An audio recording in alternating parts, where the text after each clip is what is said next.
I'm not sure you're I heard live. a negative. I heard I don't think you're live. Okay, go live. There. The button just okay. We're good. Now we're good. Okay, guys, we can hear me, right? Yeah, the button just lit up like go live, but I thought that meant we are live. Now we're live. Everyone here? We got audio now? Amazing. All right, let's bring in the crew then. This is the dear friends of Jeremy Rage MacKenzie. This is Chris Burke on the top and Derek Rance on the bottom. So we're here for Brother Jeremy and just putting this together impromptu because my squad fam loves patriotism and I want to chip in a few bucks. I'm sure a few people want to chip in a few bucks because when patriots speak out, they get targeted for destruction, and we all know that the government mechanisms have nothing but our own tax dollars to persecute us with. So if people want to chip in from my sphere, and this is kind of outside the Diagolon sphere, but the squad fam is a little tiny island off the continent of Diagolon, and we want to do our part. So I want to get talking to the close friends of Jeremy and find out what the hell went down. What was this protest? I saw a little footage of it that I may tee up for the squad fam in here. But generally, I just want us to talk. We can talk about anything, but I do have my phone with me that I'm going to be checking on the Twitter messages and see if anyone wants to make a donation. Just say your name, how much you're going to donate, and we'll sort out the email that I'll give you later, because I know Chris gave me one that you think is Jeremy's, and then Jeremy was saying maybe not donate to me because you know how they're freezing accounts and everyone's a terror. Patriotism is terrorism. Orwell, up is down. You know, double speak language. So we don't know, but you can make the pledge. I know our word is our bond here, and we'll get the money to whatever email we need to pay legal fees. If they're not going to let us cover legal fees of persecution of patriots, then I don't know why we're even in Canada anymore, guys. We should all just pick up and move out if we're not even allowed to defend ourselves in a court of law and crowdsource funding for that. I honestly don't see how we're going to be allowed in the first place if they're already putting in emergency powers legislation to confiscate bank accounts and learning how to shut down GoFundMe and whatever else. I say we raise money for him to get a cow instead. I like that. Really? Yeah. Nothing to do with law. We're getting the man some money for a really nice cow. For sure, yeah, exactly. But, should we have to get him a cow? Like, shouldn't we live in a world where we shouldn't have to get him a cow? And you know what? Just a couple short months ago, we did live in a world where you didn't have to get him a cow. It was all this foolishness with the Emergencies Act that. No. I don't agree. I'm not sure I agree with that. We always lived in this world. We're just starting to expose. We're just trying to see it. You know what I mean? Like now we're trying to expose it. We're seeing it happen. Yeah. I love that the European Parliament, people are calling him out across the world. The convoy did exactly what it was supposed to do. Jeremy going to that protest also did exactly what it was supposed to do, if you ask me. It exposed the tyranny in which we live under. So if anything does go crazy, if there's a giant revolution or for anything to push forward like that, other countries will have our back. Yep. Yeah, I mean we're seeing basically since the convoy started, obviously there's plenty of leaders around the world who are, terrified, just like Justin Trudeau is, but we've seen a lot of support from people who know what democracy is supposed to look like. And I mean, this past week with the EU has just been absolutely epic. Of course, the media doing what they do, they're slandering all of the people who are speaking out against Justin Trudeau. Where have we seen them do such a thing as this before? But, they're labeling them all as far right leaders and whatever it might be. But I mean, such is the world that we're living in right now. I mean, everybody and their dog is a far right person. If you don't believe exactly what they're believing right now, then you're a far right Nazi, and that's all that matters. And so they're going to do what they can to, in this example, keep money away from you and try and bankrupt you through legal fees and all that foolishness. So. It's kind of embarrassing. Yeah, it's embarrassing how this culture has gone. You have people sitting in power calling themselves, "I'm anti-fascist. Change the laws so those people can't criticize me." But I'm anti-fascist. Do you not realize you're part of the fucking system? Yeah, you're exactly what you claim to hate. Yeah, these people who are supposed to be against the man and against the government and against all these, the big tech and big business and all this sort of stuff, they're the ones standing out in the street, pushing these topics now. Once upon a time they were against them, but now it's like, if you're not along with the government and the MSM, you're far right. And it's lunacy. It really is. It's quite mind-boggling. I think that a thorough divide of generations has happened, and ideologies where the left thinks they're for anarchy and freedom, and so does the right. Yeah. You know what I mean? They're both going about it in different means. The right thinks that the left wants big government under communism, and the left thinks that the right wants big government under fascism. Mm-hmm. I mean, neither one wants to admit that that they're wrong, really. Yeah. I feel like there's still conversations that could be had on the left if they would stop, name calling and finger pointing. There's That's a all lot they've more, got. right? Like, we could talk about demonopolization of giant corporations. Yeah. Wouldn't that be an idea for both sides? That would be fantastic for both sides. But like you said, right? They won't. They just they jump to the name calling. I hate Twitter, but I still engage in it. That's where the conversations are. I spend my time on. Are Gab they and really Telegram. though? Are we not just separated in our own little cages? No, some might be. I very intentionally, I have certain people that I follow so that I see all of the left content. In fact, I did one of those, like, what does your Twitter account say you are politically tests, and it actually came up that I was a liberal. So I guess I'm following enough on the left that I'm still able to have those conversations. But as the days go on and more and more and more, it's not a conversation. They'll ask for sources, and the latest thing is that Jeremy had a message for people who find it funny when people like us get arrested, and I shared that video out, and it's just all these leftists commenting on it, talking about how, you shouldn't break the law, and it's like, and again, this is where this ridiculous world that we're in now. He wasn't breaking the law, and then he got arrested for something that wasn't illegal, him and Morgan, and then to be fair, they made up the law the day before. Well, that's just it. They held him long. Like, his trial was supposed to be on Wednesday. He was supposed to have a bail hearing on Wednesday. They postponed it until Friday. And then on Thursday, they met together, made a new law. It's a law that multiple provinces PEI was the first one to actually make this a law. It happened back in November when our people protested out. We actually prayed. We didn't protest it, but we went and prayed outside of our medical officer's house. And so they outlawed it. And so in Nova Scotia, they were basically waiting for the opportunity. They arrested Jeremy and Morgan, held them for a little bit longer so they could make it illegal.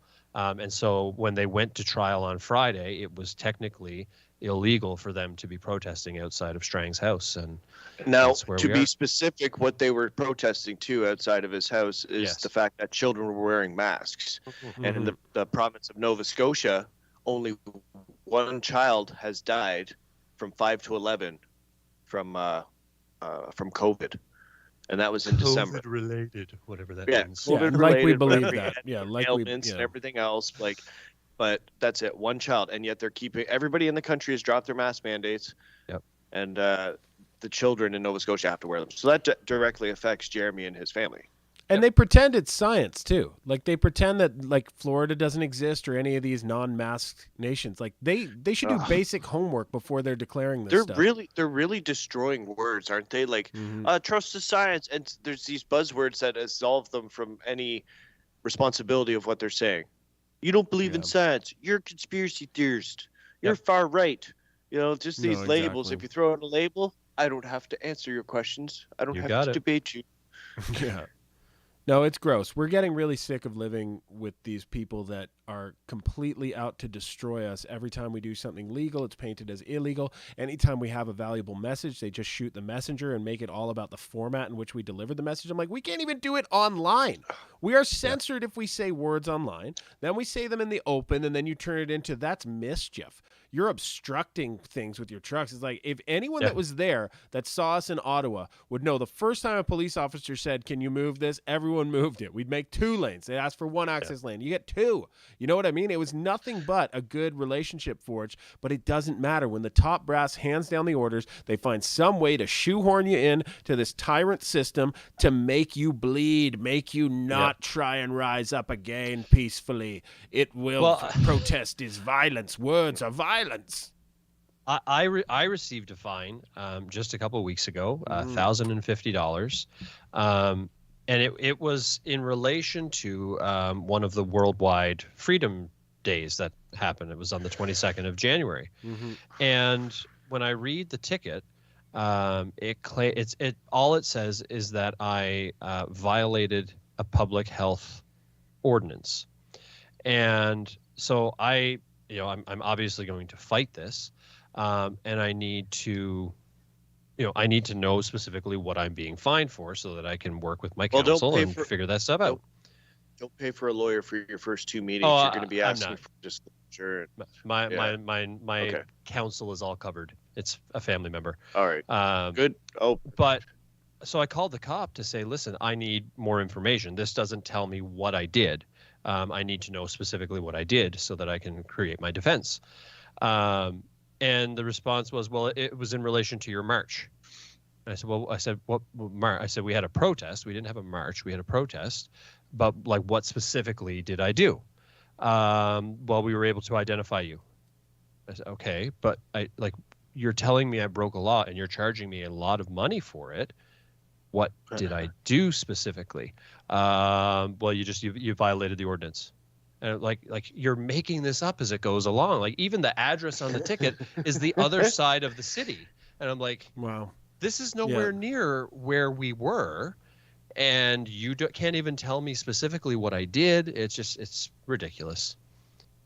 It's a full deterrent to get everyone to shut down. I mean, this is the process of purging patriots from your country. It's what goes down. You do a peaceful protest. Now there's a hotel full of cops in Ottawa just following up, looking for all the facial recognition they can do and all the cell phones that were at that protest to paint us as some sort of hostile force against the cops when it's clearly come out. The only violence that came out was a horse-ordered trampling. That was the only thing. And then when they say, oh, there was crimes, there was arrests for like assault and stuff, that's Antifa and hystericalized liberals from Mayor Watson. 3 weeks of peace, and the only crimes were against us in the middle of the night. And now this is an outcropping of this. It's Jeremy is target number 1. Diagolon is the boogeyman they need to do. They spin it, right? Yeah. They spin it. Even that guy, he was caught lighting something on fire, and everybody said, oh, the truckers are doing it, and every fucking politician went through it saying, it had nothing to do with the fucking protests. Well, there was absolutely no crime going on in Ottawa, despite that what was going on in the House of Commons. There was no crime happening in the streets of Ottawa. The crime had actually gone down, and they found one guy acting crazy, and they decided to try and blame the truckers for it. That's what they do. I mean, the arson, quote unquote, arson attempt, every person who saw it that knows what's up literally looked at the pictures, because they showed the pictures the very first night of the 2 guys that were involved. One of them had bright pink hair and the other one had a medical mask on. Everyone looked at those photos and said, that's not truckers. That's Antifa. Yeah. They have pink hair. They're wearing masks. That's Antifa. And then here we are, 5 weeks later, the RCMP has come out saying that, turns out the arson attempt had nothing to do with the trucker convoy. It was somebody completely unrelated, and there were zero evidence of any kind of terrorist events going on. So it's, and it's, Blacklock. The RCMP is notorious for instigating stuff to bring it to that level.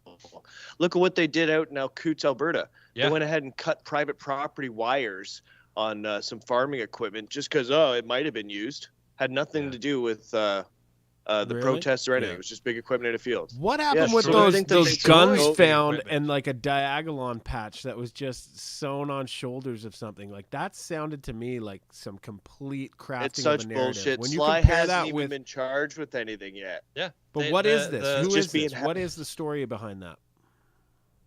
Well, I mean, I don't know the whole story. No, but there's like a picture of guns that were. Was this the Coots border thing where they were trying to say that they found guns and they found a vest with Diagolon patches on it? This was two unarmed guys at a protest. They went to a house somewhere in the city and raided that thing and tried to say, "Oh, these are their guns," but nobody says that.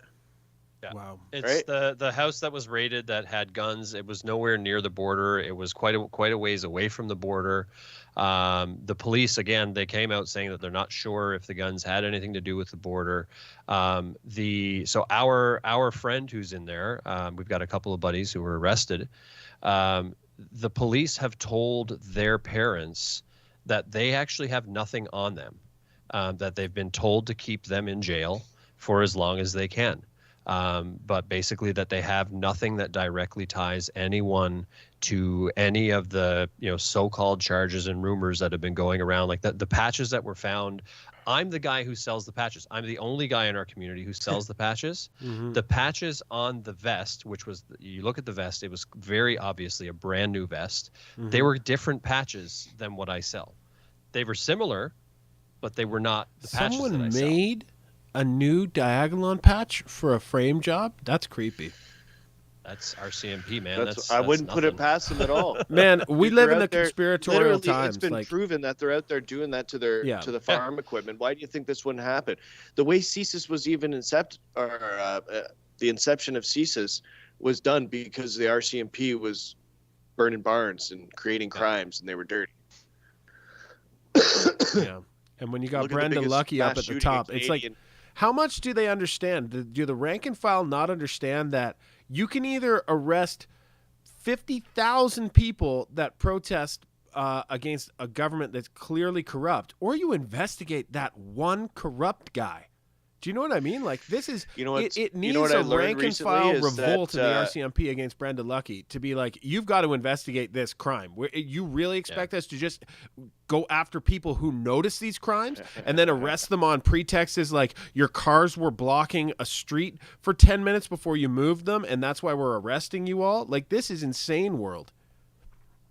And Jeremy's at the forefront of it, and that's why I feel for him. That's why I want to do something to help. I don't feel right when patriots are giving up more than I am and they're not getting support. Like, I don't care if Jeremy can afford lawyers. It shouldn't. The money he has should just be earned by him being an incredible leader and talent on the internet.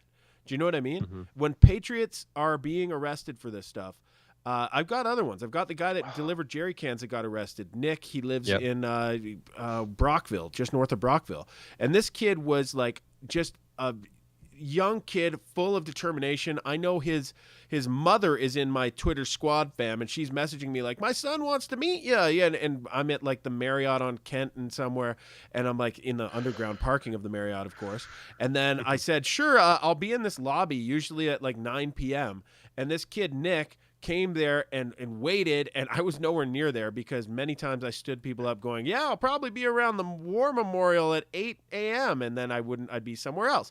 And so this kid messages me, and his mom's like, you stood him up there. I'm like, oh my God, I'm so sorry. Can you give me his number? I'll just give him a call. And she's like, I don't know if that'll be good enough. And I'm like, holy shit. Okay, this is an intense family. And they are like a very passionate family that just don't give two fucks. They care about patriotism and standing up for their country. So I called Nick and I connected with him, and he was bringing jerry cans, and he's got like this viral video of saying, look guys, we're going to walk here. There's going to be 30 of us with cans. We'll all walk up. And this was right at the start of them cracking down on people. So no one knew which way it was going to go. Are they going to look the other way and use their discretion, or are they going to clamp down? And they really clamped down on Nick. And I just felt for this kid. And I think I put him in touch with a lawyer. I was talking to him. That's another thing we can chat about, is that corrupt trucker leadership that promised that funds would be set aside for people that were in legal trouble. Oh no, it was crickets when he tried to reach out to them. I think he talked to some lawyer associated that actually did get back to him, but for funds or anything, it was just like cricket street. And try calling any of them out, man. You become the instant villain. If you guys haven't heard me ranting about that shit, I'm like, what the fuck? Is it worth it to call out corruption on our own side? Because people have this really basic view of strategy like, no, if our generals are corrupt, you can't criticize that because that shows division. Division's bad. And I'm like, you don't want to divide with bad actors? You don't want to get them out? Yeah, get them out, like, please. and what happened? There was some bad leadership calls there. I mean, he steps in on everything, PJ. Yeah. Just swoops in, takes over the movement and steals all the money. Oh yeah. Yeah, I think I know Jeremy and Derek and myself. I think even Slippy and Trev multiple times. Once everybody kind of heard that BJ was involved, we were like on all of our streams saying, "Get out, get out! You don't want this guy involved. Get out!" Because what did you know about him early on? What's the scoop? Because I hear different things from everyone. Everyone's got a brand new story about how slippery he is. I'll send you a video I did on him. Oh, really? You did a video? Fuck yeah. 2 years ago. Yeah, if we talk about vaccine misinformation, does that get your YouTube like smacked pretty quick? Oh yeah. Really? I don't care. I mean, I just thought this was easier to set up live. I don't want to go discover Rumbles live. I tried it once before; it was terrible. So I'll get on that. But for now, this is just Entropy. Entropy's the thing, eh? That's the underground realm. Yeah.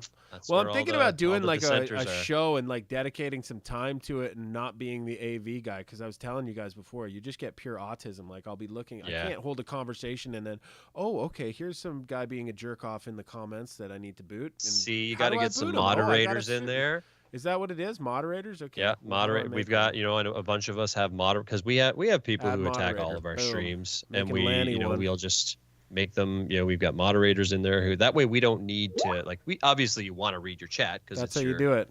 Oh, you're sending your link. It's putting it on the broadcast. That's cool. So everyone just rewind, pause, and manually type in that link and we'll be good. It's so funny. There's like a chat bar that just puts it right in front of our faces on Skype. Thanks, Skype. Does that make me a dinosaur that I use this? A little bit. Okay. Because that's what InfoWars wanted me to use. I downloaded it for InfoWars. I'm like, oh, they're the real shit, right? They must know what they're doing. I think they have a sponsorship. He's also a dinosaur. Yeah, he is. Dinosaurs. Yep. Yeah, I think most of us are using like StreamYard or Restream or one of those guys. I like StreamYard, but I like that OBS gives you like quirky little shit you can do, but I also, want to be hosting this and talking with people and not worrying about, all the different stuff on the back end of it. But anyways. Yeah, so BJ, what's a slippery tale that you've heard about him? You can just describe something verbatim from your video, Derek. Well, from when I've known him, he's slipped into every right-wing movement and it's been destroyed within. First time he came on the scene, I think it was when he was in the Conservative Party running something called LGBT Tory. Yep. Which was bringing the Pride Parade into the Conservative Party, which is completely unnecessary. To bring that sort of ideology into politics doesn't make any sense. That's not what politics they believe in all that. Like I would say, that's a good way to derail it, the PC party, but they embrace all that because they want to get Toronto. You know what I mean? Yeah. So when I'm trying to think of how he sabotages them, that actually sounds like a play that gets him in good.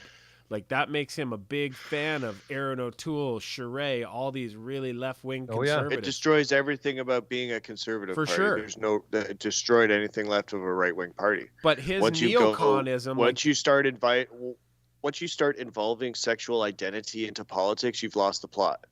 Yeah, for sure. You know what I mean? Like there's no reason to be talking.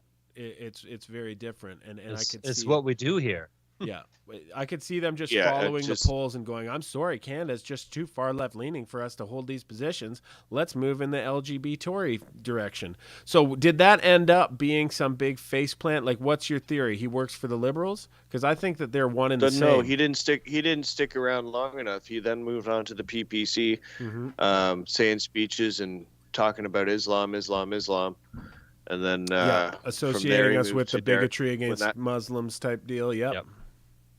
When that didn't work, I mean, he went to in between that and the Conservative Party, he did try to become faiths manager for hers. And, he's on everything. If it gets hot, he's like, oh, I need to be right on. He's like a cleaner fish that just rolls up and sucks like a populist movement. Shit.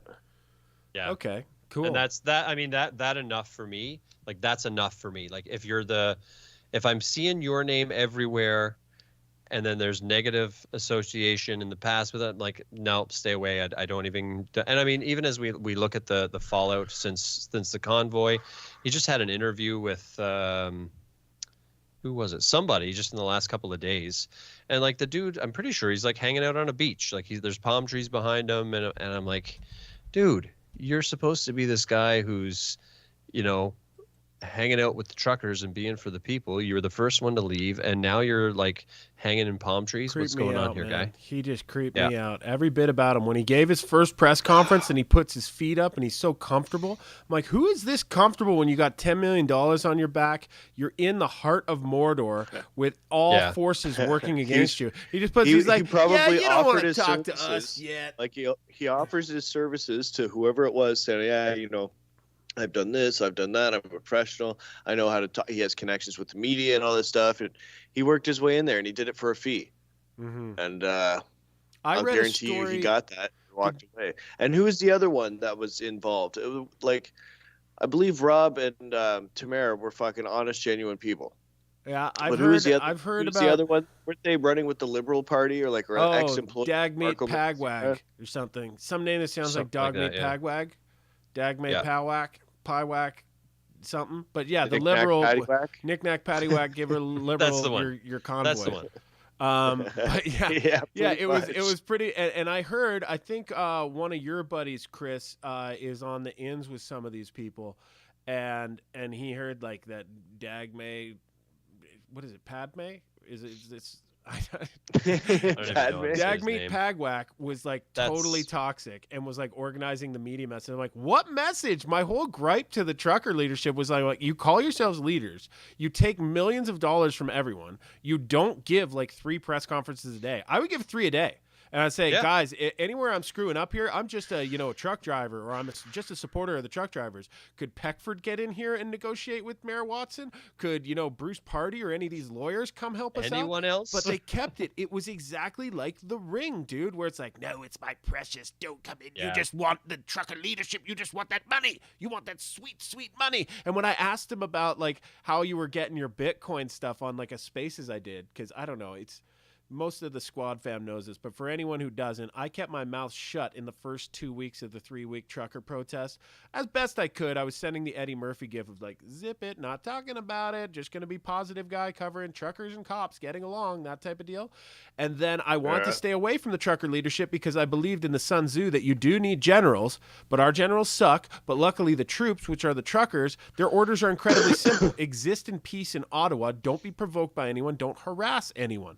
That was the very simple orders, and they were carrying it out beautifully. And I did nothing but patrol day and night, saying hi to everyone, trying to get the vibes from all the cops. Most, like 9 out of 10 cops were great. They weren't giving me the short answers, right? I was like, hey, how you guys doing? Everything cool? Everyone behaving themselves? What would you guys like us to not do that would make this easier? And the only thing I heard was no open beer cans. So I kept on rhyming off about that to the truckers of just like, guys, please don't, And then after 2 weeks, I'd heard that like we're not even there to deal with Mayor Watson. We have problems with the federal mandates and the cross-border stuff, and it's with Trudeau, who's hanging on to this despite all the science against him. So Mayor Watson was like the little pit bull placed in front of Trudeau to get that war going and keep away from Trudeau. And he's a lame duck mayor who's not up for re-election, and he's done at the end of the summer. And he wants a federal position from Trudeau. So it was like, do me this favor and I'll give you this appointment later. And you got one police chief resigning. He didn't want to carry out the crackdown orders that were on their mind from the start. That's the reason they didn't want to talk to us. They just wanted to go right to sweeping us all away. And then the other guy that they wanted to make police chief didn't take the deal because he saw a council meeting where they were just losing their shit and people were resigning from the police board and stuff. So he said, no way, I'm not going to do this. This is like, they're smart enough to know that this is draconian dictatorship orders. But then you got psychopath interim police chief Bell, who will do anything on day. Do you know who he reminded me of? He was like the high school teacher. He reminds me of Dr. Strang. Sorry? Oh, he looked like the high school teacher from fucking Back to the Future. Yeah. You guys got a good memory, man. I haven't watched that movie since 1988, probably. Dr. Strang. There's another motherfucker. He looks like Dr. Strang, right? Yeah. For anyone that hasn't seen Dr. Strang. A little different. But Dr. Strang. Now that's Dr. Strang right there. Woo! Look at that melon. He's a beauty. We were talking about that pointed head and how he's in need of a toupee. But yeah, so he's evil. And that dent needs to be pushed down on his head a little. No, but I remember I tagged all the police services. He looks like Dan Aykroyd's fucking cone heads. Yeah. Look at that It's the point. grandfather. Hey, can you imagine getting that thing in a fight? He comes up from underneath. Just It rams looks you like with it it. looks Oh, like yeah. he's got If a he fucking does an callus. E-Honda Like, at he's you like and a mini flies at you, dinosaur you're with done. that thing, eh? He looks like. Now this will be victim posturing because he's got the cleft palate. Oh, they're making fun of the way I look. they're making When will fun it of end? him. When will the persecution upon me Where end? are they? Uh, Are they here? he looks like Freddy Krueger forgot what hand he eats with. Yeah, he looks like something the cat chose to not drag in. Yeah. Right?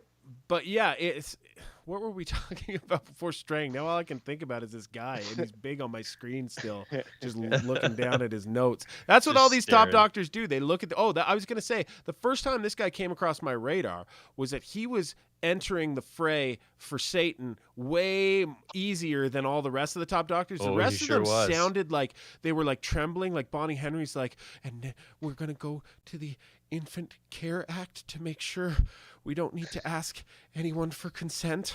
We'll Yeah, just tell not the this guy. infants. You know, this guy just read it like, yep. We and don't then- need your consent. Exactly. And then when they go into Q&A, that's where you catch them on all the stuff that they go off script and they give you the goods, right? Yeah.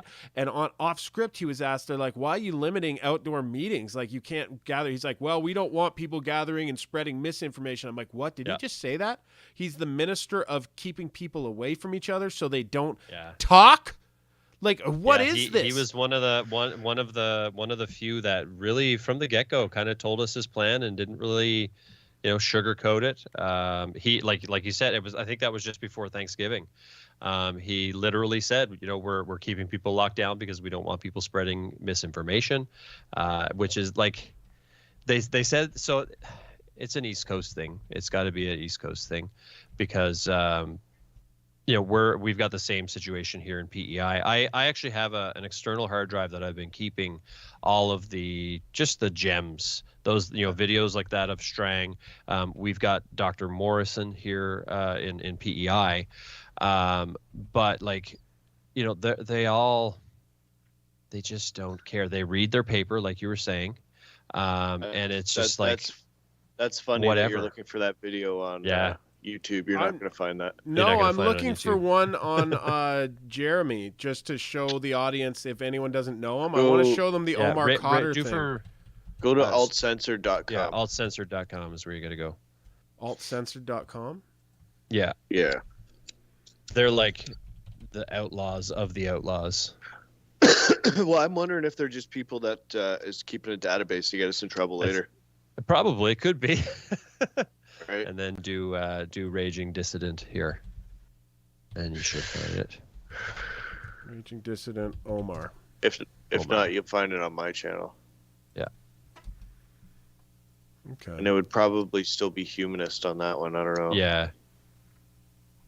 I'm just gonna put in Raging Dissident Omar. It's got to come up. Come on, internet. Don't fail me. I even use Brave. Brave. It just doesn't come up. There was also a... Go to Rand Steric. Rand Steric will have it on there too. What, your YouTube? No, my altcensored.com. Oh, okay, cool. All right. Well, I'll find it. But yeah, I want to give people a refresher course on why we should support Jeremy. But yeah, this Strang guy and this, what were we on? We were on trucker stuff as well. Yep. So, yeah. Whatever. The trucker thing I want to go back to for a sec because I bit my tongue 2 weeks and then I finally had to say something when I realized they're working with Mayor Watson to get all the trucks kettled into Wellington and make our footprint very small, which is exactly what Bell was saying on like day 4 was what his strategy was to, let them leave and then barricade, let them leave and then barricade and then Mayor Watson sends out this letter that Tamara responds to. There was no press conference. There was no, we're going to talk to the truckers and see how it goes. It was all cut and dry, done. Oh, tomorrow we're going to sell this to the truckers, and we're going to be on our way to talking again with Mayor Watson. It was something that never needed to be done, but it was agreed to. So that's why I started speaking up, going, is this real? Someone tell me, is this letter from Tamara to the mayor real, and it was like the lawyer sign off, the lawyer legal letterhead, and then people were like, oh no, that's me. Pat King started saying, yeah, counter protesters are handing out a fake letter, pay it no mind. And I'm like, why is the leadership going broken telephone through Pat King right now? What's going on?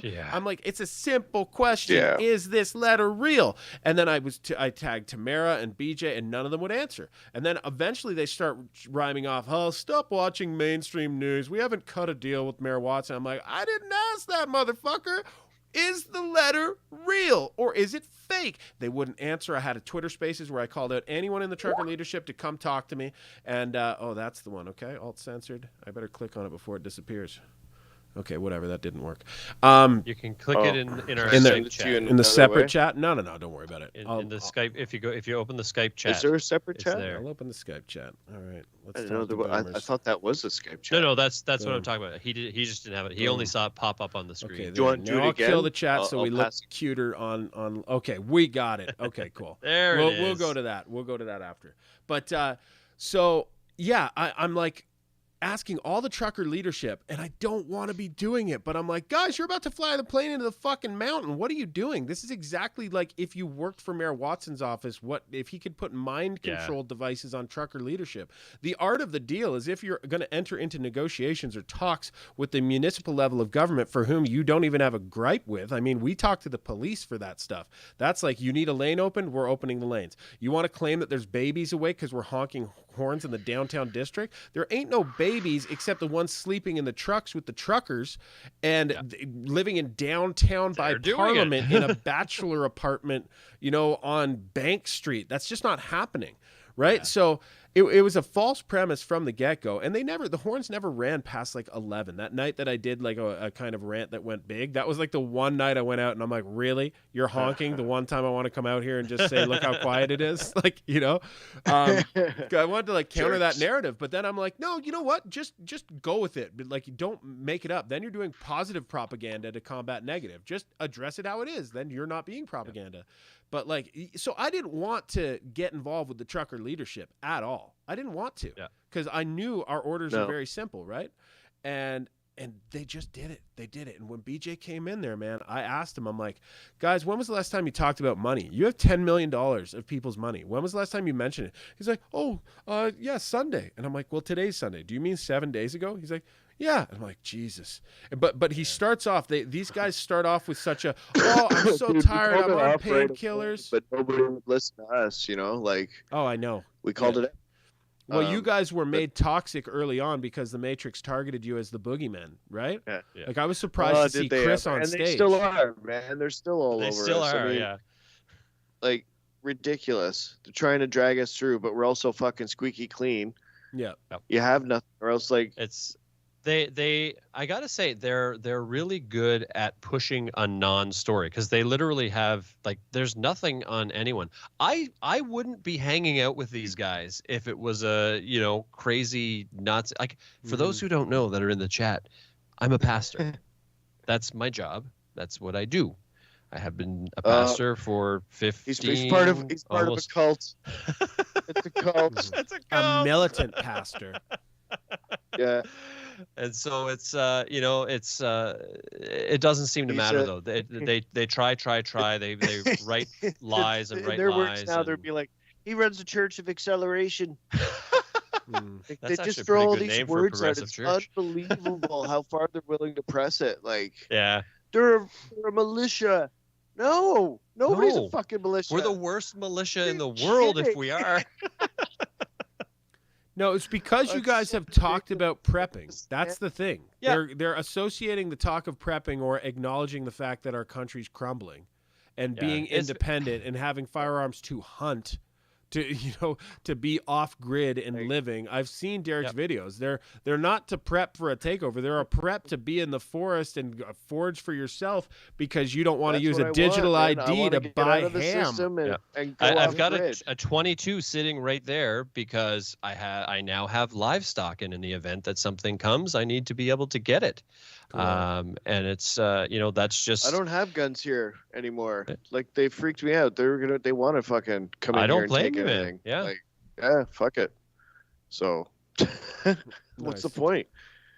Yeah. Right? I want to say You know that they're gonna toss my place. Like they're waiting to for give any reason. Like, Yep.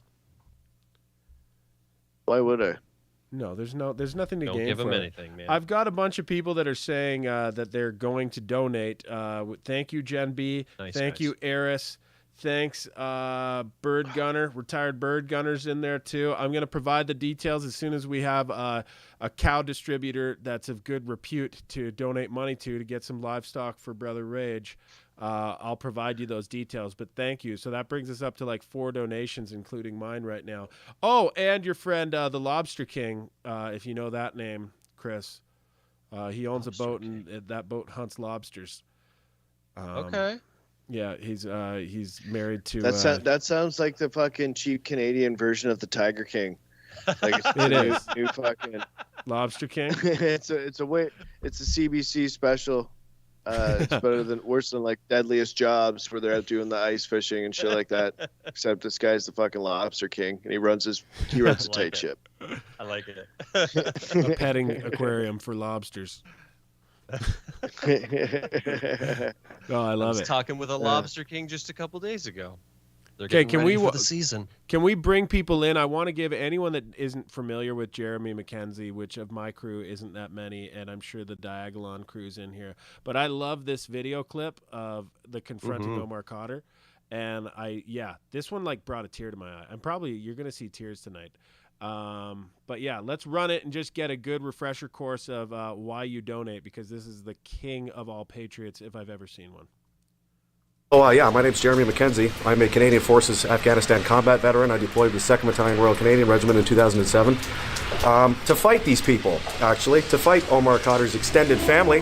They all participate. They love the Taliban, which he was a member of. And I absolutely detest and abhor the fact that they would even call him such a thing as a child soldier. Calling him a soldier at all is an insult to the Waffen-SS. Let alone me. These are not people that wear uniforms. These are not people that obey things like the rules of war or the Geneva Conventions. They use women and children as human shields. They burn people with acid for not reading the right magic books. They're horrendous. They're monstrous human beings. They were raping children. They didn't care. They would blow up as many of their own civilians as they would do us. It didn't matter at all. And now Canada is leaving $150 million on the table meant for veterans because, we just don't have the time for that. While the government spends more money since 1870 than any other government in Canadian history. And in this environment, no, we just don't have enough money. But we will make Omar Khadr, the Taliban terrorist, a multimillionaire. And we're going to tell everybody that's got a problem with that to leave the building and leave the premises, including me, including other Canadian Forces veterans. And I have to be here to say this because many of the people from my platoon that were killed by Omar Khadr's little club aren't here to say that anymore. They're all dead. Chris Stanix isn't here anymore. Sergeant Donnie Lucas isn't here anymore. So that's why I'm here, because this is outrageous. This is a travesty. And I'm sick of staying home and staying on the couch and watching everybody just not say anything, because this is wrong. This is not what Canada stands for. It's not the country that I signed up to fight for, and it is certainly not the country that those men and women died for when I was over there fighting against him and his family and his friends. So I guess I'm the bad guy now. If that's how it's going to be, then that's how it's going to be.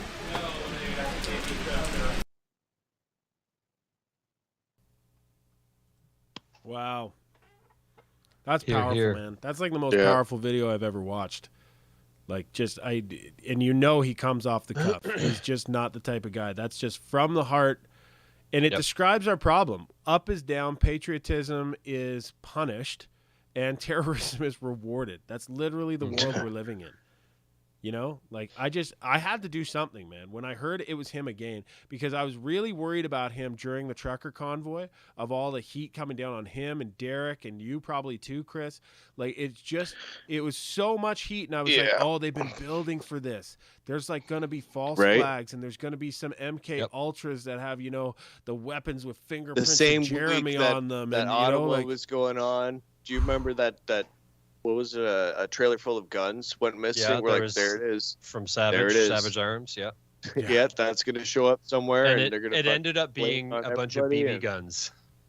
is that what it was? Was it really? Wow. It was a truck full of BB guns, yeah. I was That's so hilarious. relieved, though, to find out that they didn't have MK Ultras ready to pose as us and start doing violence. You know what I mean? Yeah. Like was a stranger big things fear. have been done by that. Then that. Oh, yeah. And we're in the age of they're at, you know, the most powerful people in the world are at their most desperate moments right now. They are going to hit go on things that they never would have hit go on in the past times, right? If you get close to touching their power, you'll see what happens. Every account will be frozen. You'll outlaw peaceful older women and older men who just wanted to come out with Canadian flags on their backs. You will outlaw them as human beings rather than just simply say, you don't need to take this vaccine anymore. You know, science didn't do it. How many people did they radicalize? Do it. How many people did they radicalize by beating them in the street? Just, I mean, the most peaceful protest on earth. They call us the accelerationists. Meanwhile, you know, we're literally like we're actually a stocking up food and making friends while they're literally beating the shit out of everybody. That's going to accelerate a lot of people really quick. I could see all the faces of these people that were doing the crackdown squad on day 1 and 2. And I was just telling them, I was like, guys, we have been 3 weeks without hurting a fly. This is going to be the easiest day of your life. I'm like, the hardest thing you would have to do today is resign and turn around and walk home. The easiest thing you can do is just bowl through old women and, you know, just keep walking through patriots. And I'm like, we are the last ones. Once we're gone, all that's left are people that will nod their heads to, oh, yeah, defund police. Let's just have de-escalation units respond to that crack house and respond to those gang members, you know? We're the ones that love police officers, yet they're obeying orders from corrupt tyrants that want them to crack down on us because their own RCMP higher-ups cannot look into the corruption at the top. You know, and all I'm trying to do is build enough goodwill with these police that the rank and file will actually talk at the water cooler and go, guys, it's about time we stop trying to crack down on hundreds of thousands of patriots in Canada. And it's about time we crack down on the dudes at the top who are telling us to do stuff while we ignore their SNC Lavalin crimes, while we ignore non-disclosure agreements of Trudeau with a minor, while we ignore everything that's been going on. You know what I mean? Yeah. It's... But it's think about how they must promote. The higher up you get in the police services, you're going to be compromised. Chats that got released showing how they enjoyed it. So they got the lowest of the low to go out there. Yeah, you know, the ones that just want the easy money get put up in a nice fancy hotel, the same hotel that flag was spotted in. Yeah. Well, I agree. Like, I didn't really hate on the cops that much for those texts being revealed. You got to tell yourself something.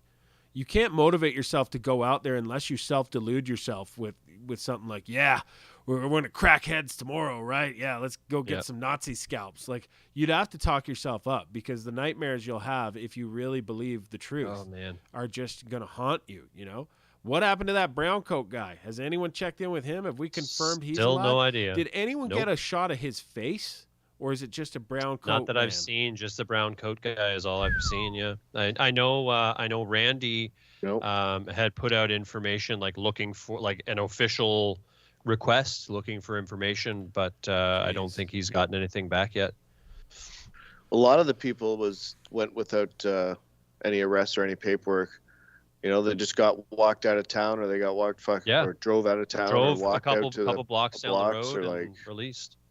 Don't come back. Yeah. So. Yep. What a shady day that was. It's staying on Canadian history. Yeah. And it's on Trudeau. Had to happen. Yeah. It did. Yeah, and it's unfortunate. I mean, the whole like on you know the Jeremy, the Diagolon, all that sort of stuff. That was weird. I mean, we were staying in an undisclosed location outside of the city, and the person who owned the place that we were staying told us like nobody is ever here, nobody ever drives out here, nobody ever comes this way, and we had cars driving up our driveway at like 1 o'clock, 2 o'clock in the morning, and you know, guys in rental vehicles and finally pressed new clothes asking if everything's okay, and we're like, what? This is not normal. They asked stuff. if everything's okay, and what did you say? What did you like? Keep talking to them and say, "Oh, where are you from? What's your deal?" No, we told them to leave. Yeah, I would have just been curious and gone, "Okay, where are you from? What's your whole life story? Let's go through your routine of what your character is." I wasn't there when that actually Yeah, that's happened. right. You were. But That was. I did see that the was tracks bizarre. out in the field. Emoji. Yeah, that as well. There were people. That was after I left. When Ferryman and Jeremy were staying there, they were like footprints out in like the middle of the yard where nobody had been walking and stuff like this. It's I saw There's that. an Playing entire- at Tim there's Hortons Cup out there, and yeah. We're putting food on a lot of people's tables right now. Like, we're their main focus. Yep. There's no doubt about. I talked to CSIS like a week and a half ago. Yeah. Like, our CMP is down Jeremy's neck. You know. and what about? What is much the at all. And I specific know stuff they're they're- coming to you about? They've referenced videos from 2 years ago. For fuck's sakes. Yeah. Wow. So they've been watching. They literally people. That's their job, to sit there and watch us. And they just ask they would, your question, like Derek's questions were just, about specific stuff that he's put in videos and stuff about Diagolon and all that ridiculousness. And again, like, Diagolon is not a militia. It's a silly thing made up imaginary while country Jeremy we wanna was live high in. on edibles. Yeah, what's the brief refresher course on what Diagolon is for people that haven't heard of it? It's morphed into a militia of neo-fascists, according to a communist who all of our mainstream news so awesome. uses as their source. Imagine it's you so use as your source a embarrassing, ravenous communist to describe who people are. Anyone right of far left becomes a neo-fascist. I think that's a name I read when I was reading about what anti-hate thinks of Jeremy and Diagolon. I was like, Neo-fascist. Neo-fascist accelerationists is what they How call about us. just Canada White- as it was, white- where No, actually, white nationalists, and we're trying to the worst I've heard is accelerate a race war. Yeah. I think they're saying, and then we want like an ethno state. Yeah. Are there BGB is is gonna there be so restrictions on disappointed. enrollment for the Diagolon community on race? Not that we're aware of. See, there you go. One of No, our that's main like- content creators is a black guy. So A BGB. lot is of the what we guys' call him. girlfriends are Asian. Yeah. So I don't know what to tell them. Like, we're the worst white nationalists ever. Yeah. Well, you're It's, white. It's just people who whatever they believe can in get borders. to stick at us. Like, Yeah. they're misogynists, they're transphobes, they're this or that. Like, they're far right, they're anything. Whatever I hate, that's what they are. Fuck them. Whatever Yeah, you the- make the a joke latest, about, you're anti. Yeah. In a The world without latest humor, article we that I will be read- at peace. In the latest article that I read, they claim that the white slash is our to signify our desire for a white ethno state, which is Wow. again, like, this information is not hard to find. What the white slash means, it's got nothing to do with an ethno state. It's literally back when the world is still crazy, but back when it was a little less crazy, there were select provinces and states in North America that weren't retarded, and allowed people to, make their own choices and all that sort of stuff. And it happened to draw a line from Alaska down to Florida in a diagonal way. And one night, while Jeremy was rather high, he pulled out his phone and he drew that line, and that became the flag of Diagolon. And so it's that's where it started, but it was a joke, but then it kind of became this thing that, groups have things that they unite under, that even the Boy Scouts, they have a flag and they have a uniform and all that sort of stuff. All these different groups are allowed to have flags, but for some reason, because some people in our group have military service and because some people might own firearms that they use for hunting, our flag is terrifying and terroristic and accelerationist and all the other buzzwords that you can throw in there. Gavin McGinnis put this really well, where he said there's a demand for Nazis, but there's just no supply. So they have to make everyone they can. It has to become one because the demand has been so high. They've peppered the narrative for so long. Oh, you don't want to be divisive. You want to be inclusive. And it's in the culture at businesses too. Corporate culture. They've made an effort on every major corporation. The BlackRock I was talking about enforcing the culture at work, and they want you to just not have an opinion on anything. They want you to toe the line and believe all these Marxist doctrine, and it's turning everyone's brains to absolute shit. They're just like, I'll go along with it. I'll say whatever you want. Just stop talking about it. But it's that that Cotter's 8 steps. And Cotter's 8 steps is what our country's doing. And its first step is develop a crisis situation where there's a crisis that needs to be resolved. And then it charts some other stuff. 5 is removing obstacles. And that would be like Jeremy being removed from Strang's, street, and it's like, give them a small win. Maybe this summer is our small win, but it's happening in corporate culture and across countries. Is this Cotter's 8 steps? And Lewin's spiral is another one people should look into, where they just, they do something, they look at how you react to it, then they tweak to do it again, and they just keep going until they get what they want. It's like that Jordan Peterson where they just it's gotten ridiculous now. They're just writing laws as they go now, literally. And they're holding people indefinitely, which is probably a human rights violation. I would suspect so. Charges to lay on Sly, let the fucking guy go. Yep. Find something to charge him with. Yeah. Like, unbelievable. What's taking so long? The system is backed up, kicked everybody out for COVID. Yeah. Even if you look at Jeremy and Morgan's conditions, their bail conditions coming out of jail. So one of the most wild ones is that they're not allowed to be within 25 meters of a medical, political, or educational person or facility. Well, I'm not going to dox him, but the town that Jeremy lives in is very small, like very small. And he's not allowed to be within 25 meters of doctors, teachers, or politicians. Like, how do you do that to a person? Like, the main road in his town is probably 200 meters long. Yeah. And now he's not allowed to be within 25 meters of those 3 types of professions. Like, that's insanity, and it's wrong. And even you've got Art Pawlowski, which is finally released on bail. Good Lord, he's finally released. I felt terrible about not 48 days. 48 days he's been in there. But when he gets out, I think it's on Monday, one of his bail conditions is that he has to do community service.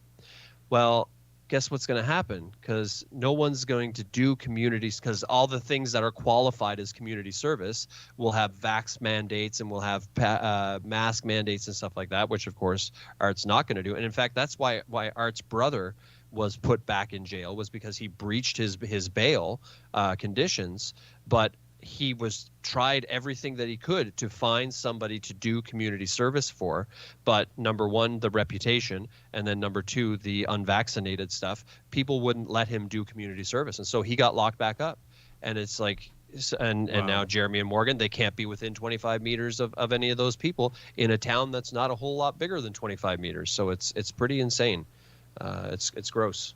And what's the danger he poses? Misinformation. He might peacefully spread misinformation, make someone feel uncomfortable. Well, if Arthur had like a decent lawyer, he should be able to turn community service. You can turn into a fine if you had the right parole officer. That'd be good. Yeah. You can work a deal. You can. If you can't provide that, and you don't have time to provide that, you should be able to turn it into a fine.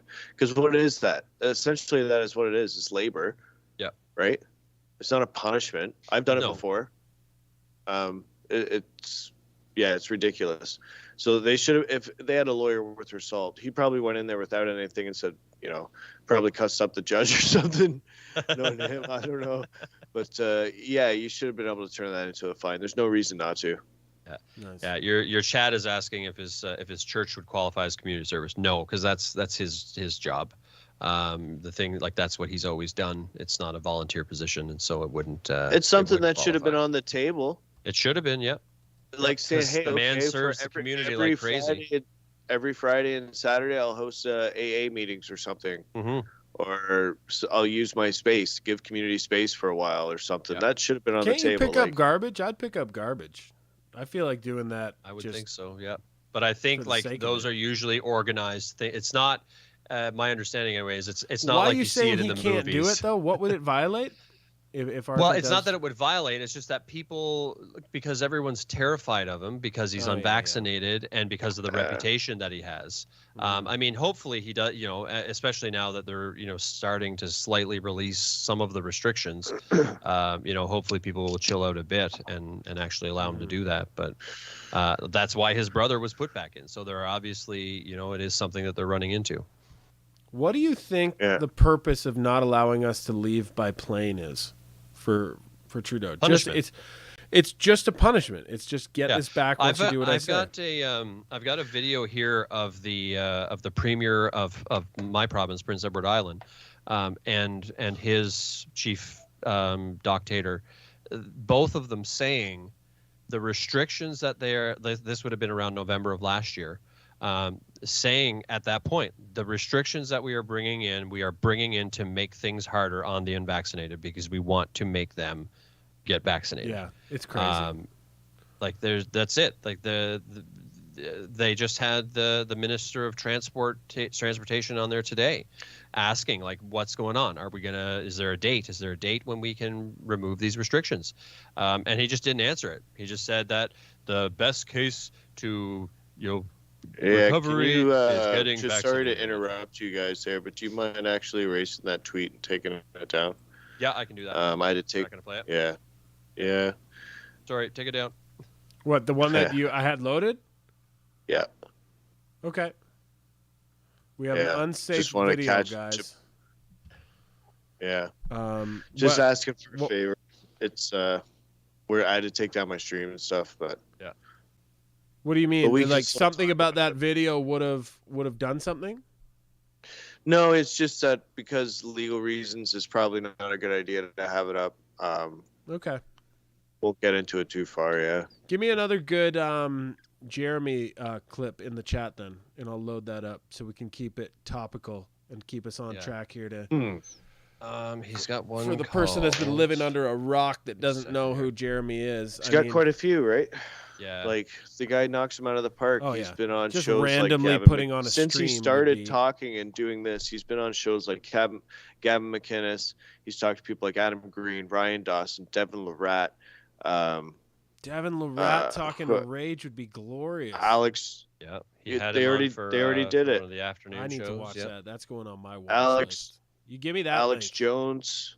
Is it on Devin's channel? Devin Larratt is the arm wrestling champion of the universe, by the way, and he's a massive human, and he's like a G.I. Joe Green Beret type dude like Jeremy. So yeah, turbo patriot, Devin. Yeah. And like Alex Jones. I knew that one, yeah. He's been on so many shows, like Red Ice as well. He's quite he's talked to Theo Fleury, like Max Bernier. He's made a big splash in Canadian politics, and they don't like that. They don't want that. Everybody knows who he is. They don't want to admit they know who he is, but now they want to, and they want to paint him as the absolute worst person possible. Yep. Exactly. Leader of militia, dude. They pulled out restricted guns out of his place, and it's like, no, they went for prohibited. I just dropped you a video there in the chat. That's rad. One of my favorite Rage videos. For restricted guns, so okay, it's ridiculous for them to word it like that for the average Joe public that doesn't know what they're talking about. Yeah, he's become a major target, and it's horrible. That's why I feel bad not knowing about Arthur Pawlowski the way I should, but I feel like everyone's got their coins that they can distribute into people that they know, and I figure he's got a pretty huge footprint, and he's out west a bit, right?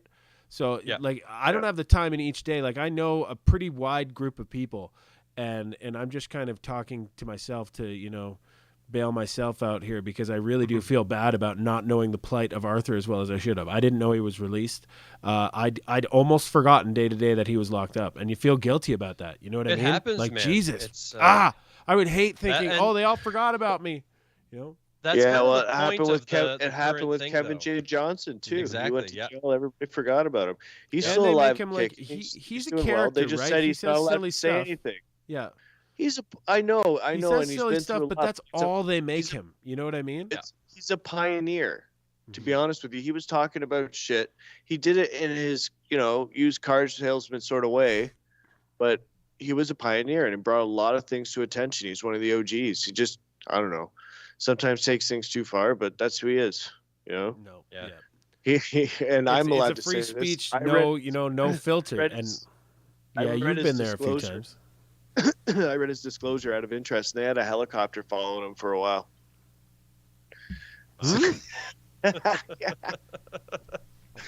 Yeah. He had helicopter surveillance for a while. Yeah. Wow. I just wanted to just say that. Yeah. Oh, they loved so much when he was doing his tour of showing how he can go into stores unmasked, and then he got really sick. Oh, they loved that. That was a Super Bowl they love win. That, though. They love it. Right. Anytime any of like if Mark Friesen, brother Mark, got sick, Yep. it was they celebrate. And I'm like, you Oh, know they what? have parties, We yeah. celebrate on our side too because they preach at us. They preach doom on us, and then I had Yep. my third shot and I'm back with COVID for the third time. You know, Oh, and- my Glad God. I got my shot though. Yeah. Because it I've would have honestly been so watched- much worse. Friends of mine that are nurses, you know, occasionally saying under my fucking posts, just get vaccinated. You're dumb and whatever else. They got their triple vax. Now they have a blood clot. And that's not even joking. I won't give their name, but Dude, I it could gives have you made so many AIDS. memes. Like, Like- when do we need to stop? It gives you fucking AIDS. When do we need to stop saying it every day? How insane this is to get injected. It's like, are you fucked up? Now you're gonna have to. Now erase this you're gonna one. have to delete the I stream. don't care. This is like it No, won't just cut to off keep your channel. midstream, will it? It won't cut off midstream. No. Just when you're done, you'll have to post a link where else people can catch this stream. Yeah. But for that one, yeah, you'll get clipped. Yeah, you'll get Okay, clipped for whatever. that for sure. Whatever. Yeah. This is Well, we're done. Yeah. Do a search on your I hate YouTube for YouTube. I just raging dissident. The last generation. That's probably one of Jeremy's best. It might be on All Censored. I'm not sure. I know it's definitely on YouTube.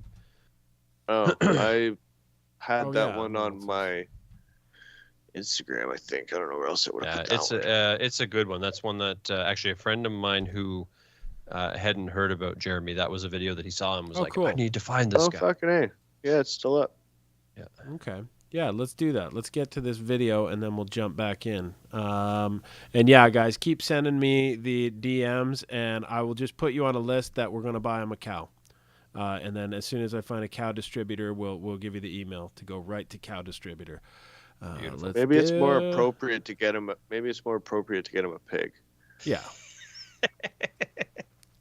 Well, what's that? A police joke? I love the police, my friend. I'm just saying, it might come in handy to buy a pig.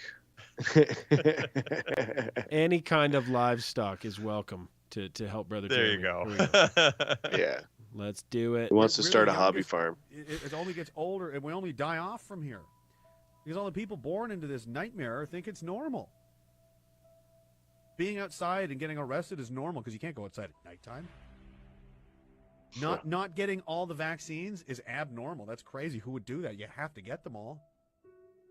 We're the last people in the world that may ever exist in the end of humanity that remember what it was like when your friends just came over to your house.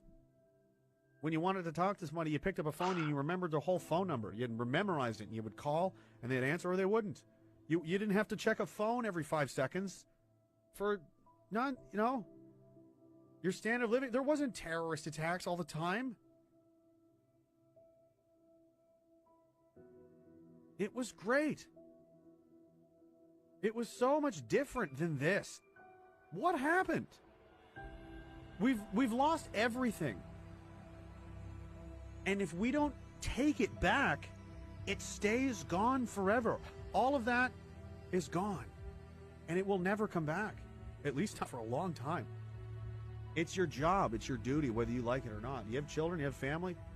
You have anybody you care about in this world. You care at all about the people. If they're not your family, not your kids, just for the sake of they deserve a shot. They deserve that life that we had to grow up and not be living in fucking fear. I consider that an honor and a privilege. That's the best fight there's ever going to be.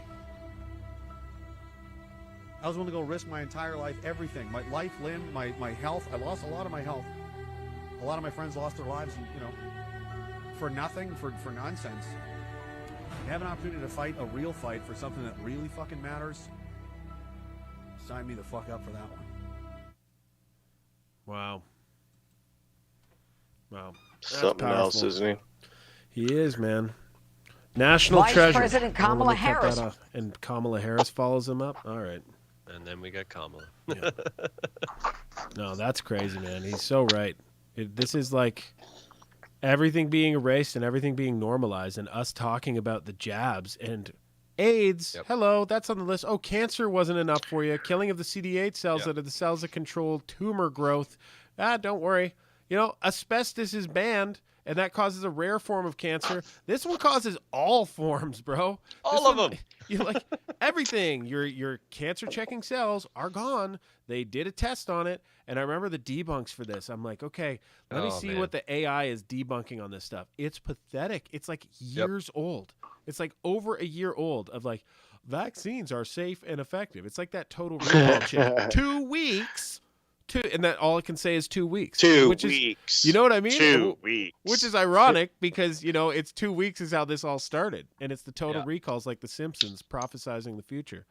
But man. I actually had someone say to me the other day, because PEI, we still have masks and all that stuff here. But I literally, because we, you know, the protests and all that stuff still happen here. And I literally had someone say to me the other day, it's just 2 more weeks, bro.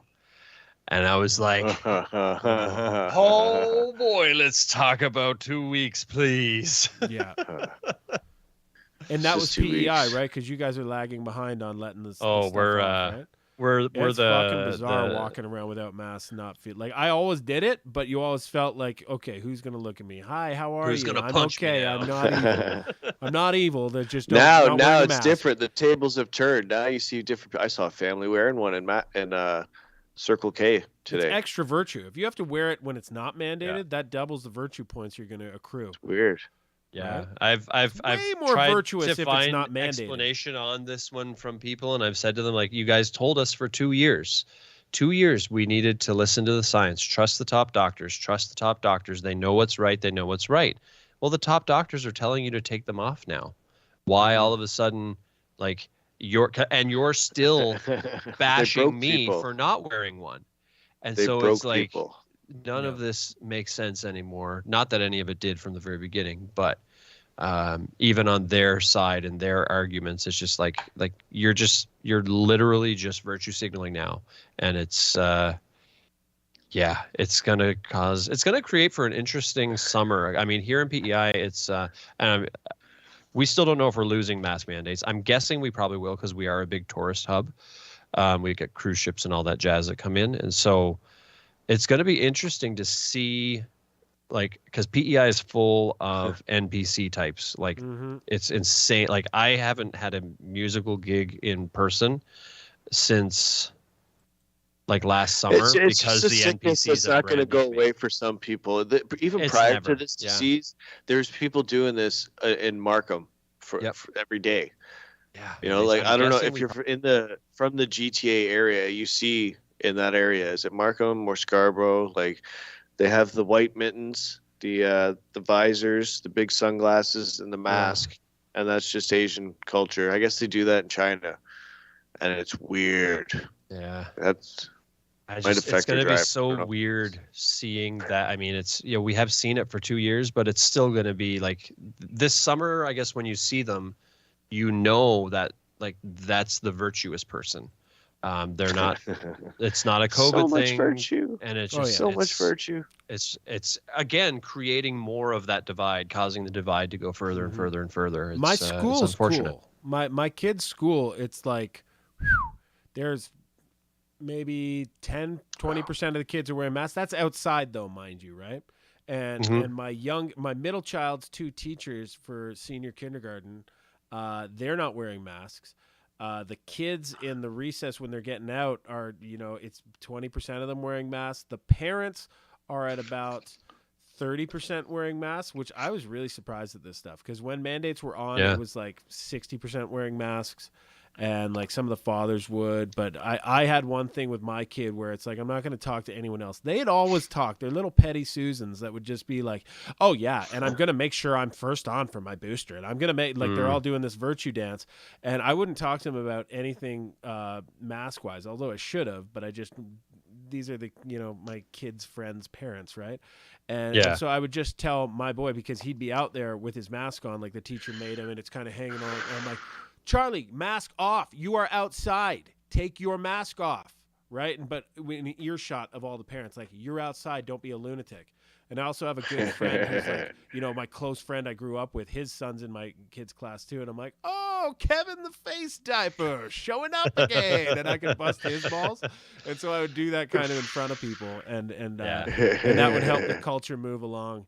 But in the mall, it's still like 60 or 70% masked.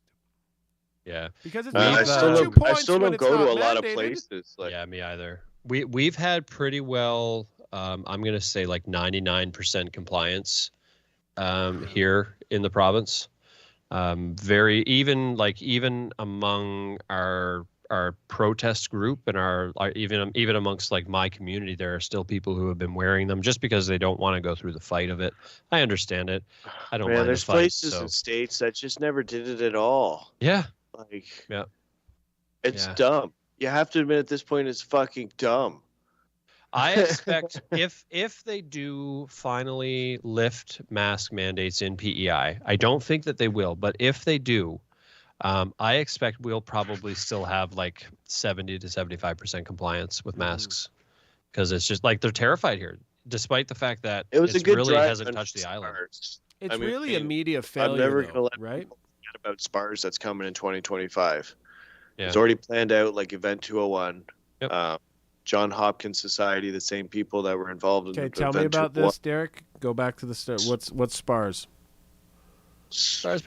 You probably look it up the same as people did Event 201. Look up SPARS Pandemic, John Hopkins Society. So they're preparing, just like the Coles notes. I don't need details. Just it's another basic respiratory illness that they're foreshadowing. Yep. Yeah, that's I mean, we've heard about this one that's making people puke up their guts, and it's like Ebola Part 2 coming out of China, and all kinds of scariness. And I just said, it'll probably come, but don't blame your freedom when it does. Blame Fauci. I mean, the difference when we walk past that moment when it was an accident in a wet market. I mean, maybe a bat got out and it got barbecued and someone ate it and it was from the lab, but that would have been an accident people could forgive, and that's generally been the attitude people have been taking to all this. But once you find out Fauci is spending billions to bring respiratory viruses from bats to humans, that changes the game a little bit. That just means he should never be seen in public again. He should be arrested immediately. He should be put on trial. They should freeze everything they're doing with relation to bioweapons, but they don't. So it's just, and then Ukraine has more biolabs show up, and everyone's just like, oh no, it's just biolabs, man. It's just pathogens again. They gotta find out how deadly they can make a virus in order to know what to do if it does, happen naturally. What the fuck kind of logic are people doing? It really is broken brains. It really is just maximum decadence. There you go. If you are gonna look for it, I've already printed it off. Oh, nice. Very Alex Jones of you. Just to make. In case the I just didn't want to lose it like that. Yeah. It's as obvious as what Event 201 was. So if it comes true, then you got your highlighter out and you're like, paragraph 5 on page 78. We got it. Here we go. I know, but it's so right out in the open now that I'm just. I don't know. This is our summer of education, man. We need to do evangelical work of our brothers and sisters. We need to do people standing on corners going, the vaccines are not safe. Stop and talk to me. You know what I mean? We can't have the internet. This is going to be banned for talking about vaccine misinformation. Yeah, everything virtual is controlled. So we need real life. And I think we do have enough people in real life that if we form a culture where we level up a bit and we go out in public and we say, the police aren't supposed to trample people for peacefully protesting. That's not supposed to happen. Okay, that wasn't peaceful. Yeah, how wasn't it? Right? Oh, horns and babies. The horns and the babies. What the fuck? Think about the children. Yeah. Like, they will push us from society. I don't think it'll be Oh, yeah. gulagging. I think it'll be we're not allowed to exist. And that's what they want. They want us gone, bro. They want us out of the way just to get that sheepish public in line. Yeah. If people haven't been preparing for that now, then we've been wasting our time. Like, we've been looking for property. We're trying to get a fine deal on property and just get away from as much government as possible and be able to live off our own land. What else can you do at that point? And if that's become illegal, then I think that will easily become you're illegal. a slave. I think that'll easily I think that I like it. I would personally just enjoy living further from cities, just to have like nice conversations with people when you go to the store. You know, like just that nice little basic necessities of life and getting away from the internet and all the distractions would be a good thing. But I think in terms of safety, being around the cities and around the people where I actually get a pulse for what people believe is very important to me for some reason. For some reason, I feel like my best chances lie within waking up the public around me, or at least shining bright like a Rihanna diamond in the middle of all of them, and just going, look at how easy it is to have the truth in these times of chaos. And why do you guys not want to have the truth? Why do you want to live in a mad world where you don't know what your magnetic north is of good and evil? Like, who wants to live that way? And I'm happy to live amongst these people where I'm like, it really is this easy. Like, I feel repetitive going out and saying 85% reduction in hospitalization and death if you use the Peter McCullough protocol. But you have to be repetitive. Look what we're up against. We have to say that every day and remind people. They can look into that camera and tell you they got to take more of your freedom, or else the hospitals are going to get slammed. But they're ignoring 85% lowering of the hospitalizations if they would just treat. Stop relying on unsafe, unproven, mandatory experiments and start relying on proven, safe, and effective, yet unprofitable for pharma treatment. Like, I'm sorry, it's repetitive. Like, I want to live amongst the same people that you do. That's what we're trying to do, right? And the best way to do it, and the only way that I can see it working within the Canadian system, is colonizing on unorganized land. Yeah. Well, and I'm a you country. know what, build up your own city around it and start an industry, and then I don't know, try to be your own municipality.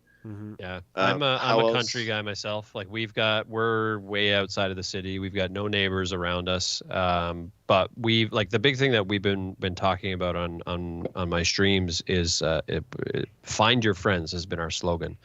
And so we've actually been spending the last couple of years building community in real life with people. Like, the streams and stuff are great, and we love them. We love to meet with people online and stuff like that. But we've got a group here on the island. So the island's about 150,000 people. We've probably got, amongst our community from tip to tip, about 2,000 people who are, a lot of them are self-employed or retired. Most of them are farmers or tradesmen of some sort. And so we've created a list amongst our group of like, and so we barter and trade with each other. So like I got some chickens the other day and I traded some salsa for it. And it's this is that's a good fucking deal. You got a salsa guy? You got a line on salsa? My wife is a salsa guy, so we grow a lot of. I beg your pardon. Yeah. We've got 5 acres here, and we grow food. We're doing everything that we can to get completely out of the grocery store.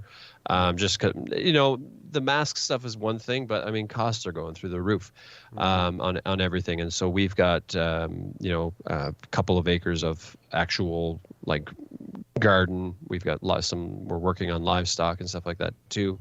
And so it's and this is what our community is doing though too. So like we've got people within a radius of us who we know that we can barter and trade with. If I need a haircut, I know that there's someone else that I can, I don't need to go to the barber in town who's going to force me to wear a mask and all that kind of stuff.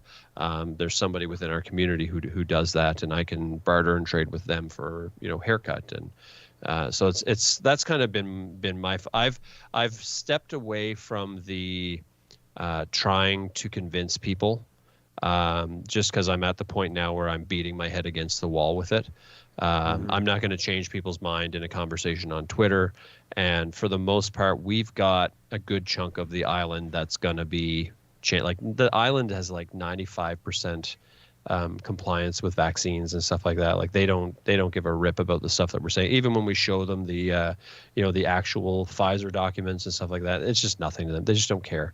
And so, like for me here on the island, I feel like we've pretty well done. We've gotten the people on the island that we're going to get. And so what we're trying to do is make that community really solid and get to the point where, like Derek was talking about, we can get as far away from the government as we can. And I mean, we even had parents ask, because a lot of us homeschool now, and parents were like, well, we're not using the public system now. Can we, write to the government and get a tax break for that? Because 30% of PEI's taxes goes to public schooling. And everybody was like, stop it. As soon as the churches got the government involved with their taxes, they screwed over the churches. We're not going to let them screw over our homeschooling stuff. Just do your taxes however you're going to do them. We're not going to sign any exemption forms, because then they're going to try to regulate our homeschooling as well. But it's like you said, get as far away from the government as you can, because they can just pound on your door any day. Yeah. Nobody wants to really pay attention to what's going on in the hand-in-hand business that's going on between big corporations and government, and it's happening right before everybody's eyes. Nobody cares. I mean, that's what the Davos and all that was. That's big corporations getting together with politicians. What do you think they're going to talk about? They're going to talk about how to best control your lives and set up for the future, which means absolute centralized power with them, so they sit on the Hunger Games balcony and watch us fight for the scraps. It's crazy. But I would say, Chris, with your 2,000 people out of 150,000, I would take solace in the fact that if you keep preaching the good word, the gospel of anti-vax, the times will start matching your rhetoric, and the side effects will bring people on board. Remember when Max started with PPC, it was just a handful of people, but everything he said, because he said it steadily, more and more people are going, okay, this guy's been the only one that's hitting it out of the park of what he says describes reality. And eventually people will want, it's going to crumble. It's when it crumbles, it will crumble very fast, and 70% of the people that were on the fence will be on our side as if they were always there. Like, it won't be some big dramatic thing. Like, look at what the trucker movement did. We think that was some sort of failure. It's like, oh, we're not leaving. No, it was not. Dude, the Ontario mandates, all the provincial mandates would have stayed in place unless they saw that, guys, look, they were looking for that reason. All the Doug Fords were like, look at the TV. Look at how many patriots are on those overpasses welcoming the truckers. It's time to end it, top doctors, So they're feeling that pressure because they see it in real life. So if you just that's why I tell people, as long as you got the good cause, you can't choose the times you live in. But if you have a good cause, you'll make it through. And if you have we've been entered in an ID politics war, and you've found with Diagolon that your group was chosen to be the boogeyman group, right? The boogeyman group that was sicked on by all the communists that the media listens to, and they make you guys toxic elements. I know you're not toxic at all. I've never heard any word out of you guys. Like, I try to listen to the Diagolon stuff and tune in with the Rage stuff, but I tune in a couple of times where there's so many inside references with like the FYMMs and stuff, and I'm like, I don't know the lore. I need to take like a refresher course on all the references here. I'll be in, but I just, it's hard to get in when you're on the outside and there's these, it becomes a family. So much fun. It really does become a family, even just amongst the chat. Like, the chat is going nonstop all night, and it's like I'm talking to the guys who I've been best friends with since grade school. It's really neat. The best what's been created. Like, when they were writing all these articles about Jeremy, they were putting links to his Instagram and to his website and shit like that. I'm like, fuck, that's only gonna do him good. You're making him more powerful. Check out the stats; they're increasing. It's like the mainstream media when they don't, they tell you about a new drug that you've never heard about. It's like, well, I didn't need to know that. Yeah. I never would have found, and half the population wouldn't know about it if you didn't fucking talk about it. So why bring it up? Like, it's just funny how everything works. Yeah. They're just going to make them more powerful. Alex Jones is going to talk about it for sure. Like, this is what happens. They and actually we had Brad Skistimus is 5 times August. He's a musician from Texas. We had him on the show Thursday night, and he's been writing some epic songs. Just we call them the revolution songs of today. And he said we were talking about like his transition from, because he was like a family slash children's entertainer, but now he's really gone on this this kind of revolution music, and so we were asking him like, what was that transition like for you?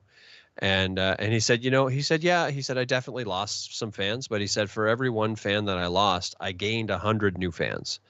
And this is exactly what happens with Jeremy, with Derek, with myself. When Anti-Hate writes articles about us, like Derek said, they throw our links in there, and so our traffic goes up, because the reality is, like, there are definitely some shady characters that Anti-Hate writes about, but for the most part, like, the Anti-Hate website is like a who's who of awesome people in Canada that you should probably want to hang out with.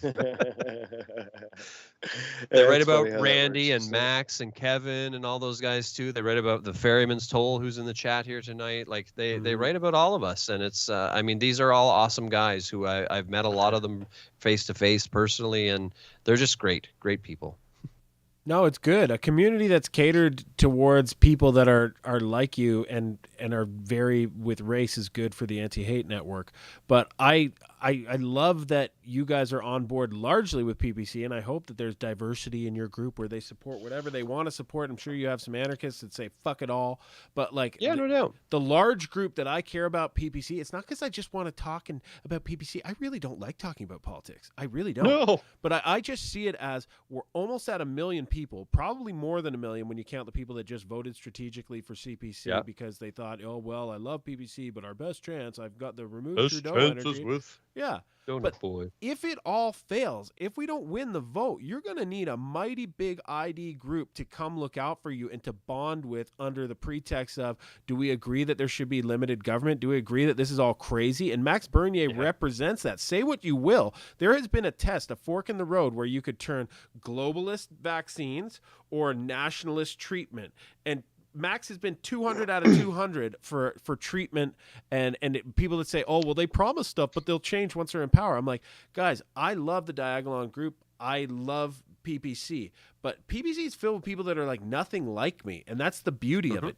I just want to survive this. The first goal to me is survival. It's not to be elected. I love dreaming big and hoping that this big watershed moment happens where a MAGA snowball effect takes hold and we shatter through the ceiling that says, oh, no party's done it since Preston Manning and blah, blah, blah. I'm like, that's pre-COVID. An unprecedented event happened, and Trudeau's taking advantage of that to drop socialist Orwellia on us. It is our duty to use that energy in the opposite direction and use it for a populist revolution to replace all of our politicians, because they've all had the tests. They've been running through the tests. The Denise Batters and Pierre Poilievre and all these people have failed every fucking test with regard to COVID and Orwell and digital IDs. You know what I mean? I'm not trying to turn this into a PPC plug. I'm trying to turn it into, it's way more than politics. These groups, the Diagolon, the PPCs that we exist within, it's our safety. Like, there's the safety in numbers, man.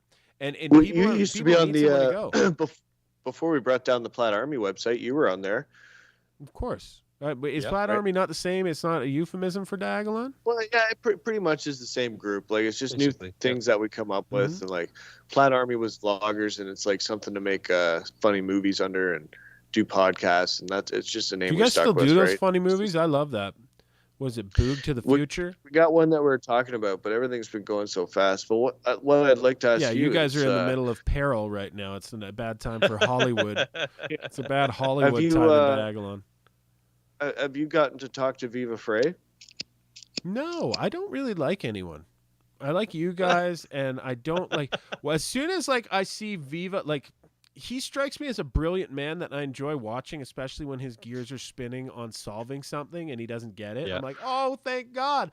I almost think of him as like when I use the Swayze and Ghost translation, like when you need a Whoopi Goldberg, you're Swayze and Ghost, no one can hear you or see you, but then Whoopi Goldberg comes along and she can send your message through. Viva's like the Whoopi Goldberg. Viva's the Whoopi for me. You know what I mean? Well, I would Tucker like to Carlson and Joe Rogan. He's grown a very big audience. He's very well spoken. He's a litigator or ex-litigator turned YouTuber, and very well spoken. He should look at Jeremy's case if we could get him to do it. I know Jake Spinney has actually asked him for us. Is he criminal? That's why I was wondering if if you had any I'm not sure what pull, he was. He would at least have might some. ask him. I know a advice or criminal something. lawyer that I met in Ottawa and was quite impressed by him. I'll reach out to that guy. His name's Sam. Well, it's. I wanted to get Viva because of his audience. Oh, If you okay, could gotcha. disseminate it, Oh, there's for no sure. there's no publication about it ban on that, publicly. Yeah. and just go over and say and show how they actually changed the law while Jeremy was being held before he went to court. Yeah. So. Yeah, tell me that one again. Replay that for me because you guys mentioned it earlier and I need to process it. They changed the law. Summed it down as dumb as possible there. I think Chris could better handle that. Yeah, basically they so they were arrested on Tuesday night, right? They were arrested Tuesday night for something that happened Sunday night. And then they were supposed to have, like, typically you have your bail hearing fairly quickly. So originally their bail hearing was scheduled for Wednesday. It was Wednesday afternoon. And then Wednesday morning, they were told that it was going to be postponed till Friday, which we were all like, ah, crap. That means they're in jail for multiple days now. And they actually ended up taking them right to the detention center, which is pretty extreme, especially in Dartmouth, because that's a gross area. But so postponed the hearing to Friday, which was just this past Friday. And then on Thursday, their politicians, their legislature got together and basically voted to enact this new law that started in I think it was around November of last year. PEI was the first ones to introduce it. That basically says, so despite the fact that our charter and Bill of Rights say that we have the right to peaceful protest, which the protests at Strang's Place, 100% peaceful, always on public property. Like people talked about, like in comments and stuff, we're talking about them like hammering on horns and blocking traffic and stuff. It's a cul-de-sac. So like there's no traffic. It's literally like a teardrop cul-de-sac sort of thing. And nobody was honking horns. There's a stream of the whole thing. You know what it kind of reminded me of? It was like the police in Demolition Man, where like RCMP pulled up and they're like, we told him to stop. He didn't do it. What do we do now? Tell them they're blocking traffic. Hey, you're blocking traffic. No, we're not. Yeah. I don't know what to do. Yes, it's very, very accurate.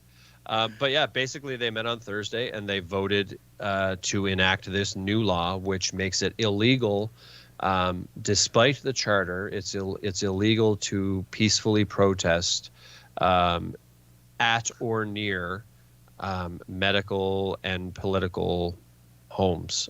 So like you can't go outside of your chief medical officer's home and protest like they were doing. I now understand. So they legislated this after the arrest was made. Yes. Yeah. And what aren't you like? I know we're not Viva Fry here, but like when you get arrested, they have to tell you what the arrest is for when you're processed and stuff, right? Yeah. And so included on the docket when he's looking for bail is not this new law, is it? No. So the new law wouldn't have, in theory, the new law wouldn't have, like, he wouldn't have been charged under the new law. Mm-hmm. But what the new law does is it's going to help to sway a jury. And it's going to sway your litigators and your judge, because they're going to say, yeah, I know this wasn't illegal, but there's a reason we've made it illegal now.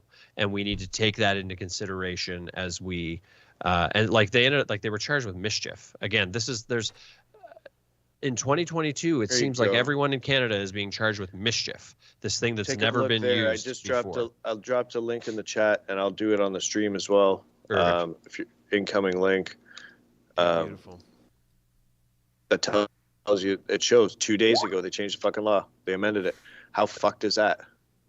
Now, but I'm wondering, is this used like as a deterrent after the fact, though? Right? Like, and anyone thinking of doing this again. He didn't they can't get his charges until they went and changed the laws, and then we're going to charge him with this. How fucked is that? They made up laws to fucking charge him with. Yeah, like it's didn't, when he was arrested, he was not told what he was being charged with. When he was arrested, he didn't know if is this a Diagolon thing? Is this an Ottawa thing? Is this a firearms thing? Oh man, Jeremy had fucking hilarious Not in stories. 2022. He was put in the detention center. I don't know what you guys call it out there. Now I want But Vita like here to he's explain watching these the law. people come in and out, and they would be getting like cocaine and gun charges, and they'd be out the same day. And Jeremy sat there fucking 4 days while they make up new laws. No, but we just said he can't be charged under that, right? He was charged before. Like I get it. When he's arrested, he's not charged with something. But he was charged with something pre this legislation, wasn't he? He was charged. I don't know what it was. I don't know when he was told. Mischief is what he's being charged with. Wow. And I think there was blocking traffic or something like that, even though they weren't blocking traffic. It's all gay. Yes. Yeah. Let's be honest. Like, it's funny how petty shit that they try to blow up in a massive fucking story. Oh, this guy was caught protesting, but look at all the list of bad things this motherfucker's done. That's all it was. Restricted weapons from him. Yeah. He's allowed to have restricted weapons. He's licensed. They had prohibited devices, which they executed the warrant on. Didn't find any prohibited devices. They didn't. And this is like that. That's really what it like. Arresting him just gave them the again. If like we believe they, if you believe that they are trying to utilize Diagolon in whatever their plan is, then arresting him just gave them more fuel for their fire. Now we can put more articles out. Now we can continue to tell people that he's this got guy a rap is sheet a militia. mile long. Exactly, but the Just reality say that, is, and then everyone's like when you look at his charges, like he's being like the articles all talk about some previous charges that he got just before Ottawa, and they were firearms charges, but none of his firearms were illegal. Remember, like this is a military vet. Obviously, he is legal and allowed to carry firearms. He has a license for everything. They talked about in these articles about how he had illegal magazines. So in Canada, you're allowed your guns are allowed to carry up to 10 bullets, but you can buy magazines that are it's the magazine that carries 15 or 17 or 20, but it's pinned at 10. And so the police will take these, like I've got one in a gun right over here. It's pinned at 10. You cannot put any more than 10 in it. But when the police take that away, they charge you with having a restricted magazine because it technically could, if you took a drill to it, could hold more than that. And like these are the kinds of things that Jeremy's getting charged with, and they're completely bogus. They can't charge him with that yet. Like no, they haven't. The rules don't say that. They still sell them in stores. You can buy them anywhere. I can go buy one right now. I bought 6 of them 2 months ago. I have nothing in my place. I don't want guns for some reason, but I have thought about starting up a laser tag business. Would that fly anymore? It's a lot cleaner than paintball, and I remember having fun with it. What's changed? Do people not love running around shooting people in those vests at Laser Quest? They have high capacity, like they have bullets, simulation bullets.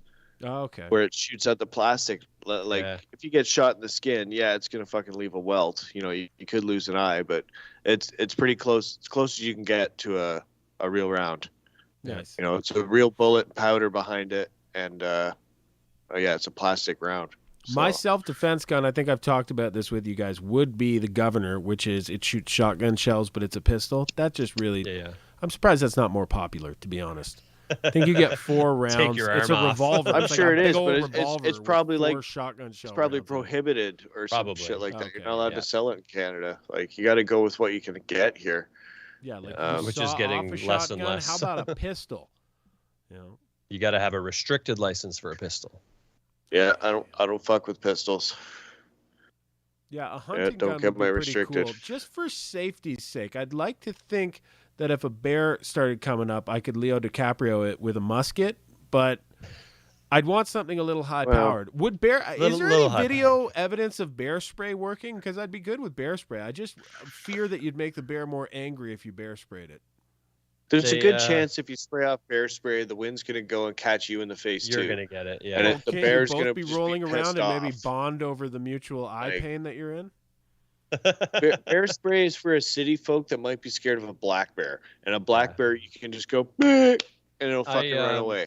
Yeah. I grizzly lived up bear, in. you don't stand a chance. You shouldn't be out there with a grizzly bear. But Let's if you, be honest. is there Yeah. footage of someone bear spraying a grizzly bear? I think that's appropriate to mention in a telethon for Jeremy MacKenzie. I think that Somebody might would be- have to look it up. I think it would be the dumbest thing you ever did to use bear spray on a grizzly. You know they've Yeah, done it. they, How do they rate it? I- You know they have crash test dummies for stuff. You know they got like a big Russian bear chained up against the wall. Spray it. Just make their meat spicy. I lived. Like, you I might as well lived have up in flavor. Yellowknife. I wonder if they have flavors on the bear spray. Like this one's just like hot wings, you know. This would be like the new Running Man. Yeah. Yeah, like we spray these different guys with fucking hot sauce, bear spray. Is See bear which one's the spray bear- at least a grade up from the pepper spray that we got in Ottawa? It From is. It's a It grade is, up, right? Yeah. I think I remember. I lived in Yellowknife, and so of course there's grizzly You lived bears in and everything up there. Yellowknife? I did. I It was. feels That's like it'd insane. be bleak up there. Is it bleak in Yellowknife. or is it Yeah. fun and Why do they upbeat? call and it- why do they does call it have it a vibe like Yellowknife? the Shire and Lord of the Rings? I couldn't imagine. Well, picture a lot of alcoholism and a lot of drugs, and that's Damn it. that's What? pretty well. Is that why they call it Yellowknife? well. It's just people Maybe. peeing on knives. It could Like, be. But like they all carry bear spray when they go in the woods. They also carry shotguns though, because like Bear spray's a false sense of security. it What the really fuck is. Yeah. I'm sorry, like, but it's Yep. more for humans. You Yep. spray that and it comes back the wrong way. Of like, You're fuck, done. you're just spicy meat. That's it. Like, Yeah. Remember Bear Man? Yes. Remember that No, guy? bear. Fucking brought a Man? girl with Oh, him. yeah. Yeah. Bear Man, Bear Hunter, whatever his name is. But he would hang That's out with dumb. bears, and then I remember watching a special on it. I listened to the audio of their last moments. It's chilling. I don't know why I did it, but I did it. you just And- have to Oh, sometimes. sometimes Sucker you for have to, punishments. and it's just her fucking. He's being ragdolled, and he's just screaming. Is like, you could all imagine how you're going to be screaming when a bear's ripping you apart, and she's Yeah. just like, just play dead. She's yelling, just play dead, and he's like, oh my god, Probably is dead. I don't even want to relive this by remembering it, but it Yeah. was just like he is, and you can just hear the bear like just fucking shaking him around. Yet he still Oh, was fuck. talking for an unbelievably long time for being mauled by a giant bear. Wow. And the island he took her to was called the Bear Maze. And the time he took her to the island was right before hibernation, where they'll eat fucking everything. That sounds like a Brilliant. smart idea. Oh, dude. And then the pilot's flying back over their camp afterwards, and he said he just saw like the vertebrae, like Sub-Zero finishing move in Mortal Kombat was all that was left. Like, Jesus Christ, man. I shouldn't speak so flippantly, but when you name yourself Bear Man and you die in an That's ironic dumb. way. Like a grizzly bear's not scared of anything. In North America, it's the apex predator. It's not running away. Even if you shoot that thing with the 308 coming. perfect lung shot, it's gonna come at you. Yeah. What Like, you better if you had a fucking really sharp still, machete like- and you cut off one of your arms and like throw it to it? That could buy you I'd still enough come time to after get you. away. No, No, No, but come he'd after stop you. for like a snack. Their- It's like a Their lollipop. move, You're their giving a move bear is a to run you- lollipop. they will run you down first, right? Yeah. And I've seen them run down fucking deer. Oh, What they're the fuck? insanely fast. Yeah. It's unbelievably fast. Like they are number one in North America. I would love to see a bear go up against. I put a bear against a tiger if I was a Oh, yeah. millionaire. Kind Or of. billionaire. That's environment based. I mean, if you're like in a jungle, maybe the tiger, but the Yeah. tiger, I don't know. Would put them in a Bears are ring. such pure muscle. You know, like, Right? Like a if bear I was versus Jeffrey a bear Bezos with out no there in claws my versus an fucking- ape would be pretty good. If I was Jeffrey Bezos out there on his fucking super yacht, I'd definitely be picking one up and like pick up a grizzly, go out and find India, get a tiger, and just fucking out there in international waters. I'd be doing that kind of shit. Fuck Oh, going yeah. to space. Who wants to go to space? Yeah. Oh, yeah. It's fucking boring. You know what I I mean? just Let's have like- some fucking real animal fights. Yeah, there's a lot of wonder down here on Earth with just getting things to fight each other. And as Yeah. far as we've come, 2,000 years ago, there were people sitting around a stone table talking about what's next week in the Coliseum. It's like Yeah. an elephant with a bunch of swords Well, on its after- tusks. After the bear and the tiger, I'd want to see one of them fight a squid of equal weight. Ooh. A squid. Yeah, of equal weight. Are those things real, though? A giant squid, shouldn't we be seeing them more often, or are those very deep-sea fish and there's some underwater Gungan Atlantis that we're not familiar with because it's so deep? When we're talking about the budget that Bezos had to go to space, we can find this. We can find it. Now, I love us going off topic because this is really fun. I'm just going to let people know I Am Ron Lee has also pledged a donation to buying a cow. So we're up to like 5. So I'm already considering this live stream a success. Thank you all. But Awesome. we cannot give too much to our everybody. lead patriot, Jeremy MacKenzie, and his sidekick, Morgan. Or maybe Morgan's the alpha who just works behind the scenes. He's like a Karl Rove for Jeremy MacKenzie. But it's Stacy's real identity. Nice. I'm just going to open a window here. Talk amongst yourselves about what bears could fight. I don't know where you'd go for like after the squid, after what would happen after that. But I mean, squid would be like your closer, I would think. And I would think, maybe you jump too quick. It'd take a lot of work, but like I say, if you got Bezos's budget, I'd also like to see a silverback fight a couple of these as well. I don't know, like silverback versus a big cat. Maybe not necessarily a tiger. Like those tigers are pretty big, but like a silverback versus a big cat, everybody wants to see it. Don't pretend like you don't want to see it either. If we're going to preserve these animals for species, like GDR says Siberian tigers eat Russian bears. Wow. But how big are the bears in Russia? Are they like grizzlies? I don't know. No. What's Chris's Telegram? T.B/find Maybe that's your just friends PEI. That's where we are on Telegram. There he is. Yeah, what's going on? Yeah, Sorry. so we're moving on to Siberian tigers and Russian bears. if you guys were to be locked in a room with one animal, what do you think would be worse? The worst animal to be locked in a 12x12 room with? I'm going Kodiak bear. Yeah. I don't know if that's the same as a grizzly. I'm not that knowledgeable on bears, but a large bear is much more frightening to me than a lion or a tiger. I'm just going to be honest. Chris, how about you? The hands and the teeth. Seeing people in chat talk about gators. I'm not a fan of gators. That could be, but I don't know that they do so well out of water. You can jump out of the way like Steve Irwin with a gator. My answer was going to be crocodile in a 12x12 room. Like that thing, just such jaw power, man. It's there to kill you. You know what I mean? Like with a bear, you might be able to fucking tuck and roll and just get into a corner. Silverback, you might just try and really tuck and roll. Again, you just really try and stay down and be the beta for either one of those animals. They might even try to mate with you, but at least you're not getting beat up. But I think the crocodile, it's an eating machine. You know what I mean? There's no reasoning with a fucking crocodile. No. But there's getting out of the way. Steve Irwin made a living out of it until he encountered a stingray. Until he didn't. Which I thought Australia in solidarity was going to rename a sting right? Steve. Yeah. Like if you're in a 12x12 room, like a Steve Irwin, he's got to sleep as well. Mm-hmm. So like you could probably sleep beside a gorilla. I don't know if you could sleep beside a crocodile. Yeah, I don't think so. I wonder, is Bindi Irwin going to go out and try and hunt the stingray that killed her father? That would be a really good Netflix mission. Yeah, I'd watch that. And it lasts as long until if he she conquers finds his fucking. But you know what? If he ends up it just ends up like a fucking Bruce Lee and Brandon Lee saga, where he's just like, what a fucking idiot! Why would you go out? Like you're even dumber than your dad. Like yeah. If he died the same way, and everybody's like, Brandon my God. Lee, dude, what did we do? You just got me on another one. That dude, I found out the scene that he was killed in. Everyone thinks it's the one where he jumps on the table and a million guns are shooting at him. Nah, it's the one where it's like the beginning. Remember where he busts into on the room and his girl's being raped? Hmm? That scene, the guy with the big revolver, I think it's not Fun Boy. Fun Boy is like the retarded crackhead that lives the longest. No. Fun Boy is the guy with the big revolver. So that big fucking revolver was the one that did it. And right when he walks in the room, he takes a bullet, and that was the one that got him. So if people think that was the triad, I'm more amenable to the arguments of conspiracy now since like Epstein and all that. But beforehand, I would have said too many moving parts. I'm a cringy atheist who believes in Occam's razor. Like those cringe. I'm an atheist, but I don't want anyone else to be one. Jesus Christ, we're a dangerous bunch. My co-host is an atheist, and we have a great time chatting together. It works really well.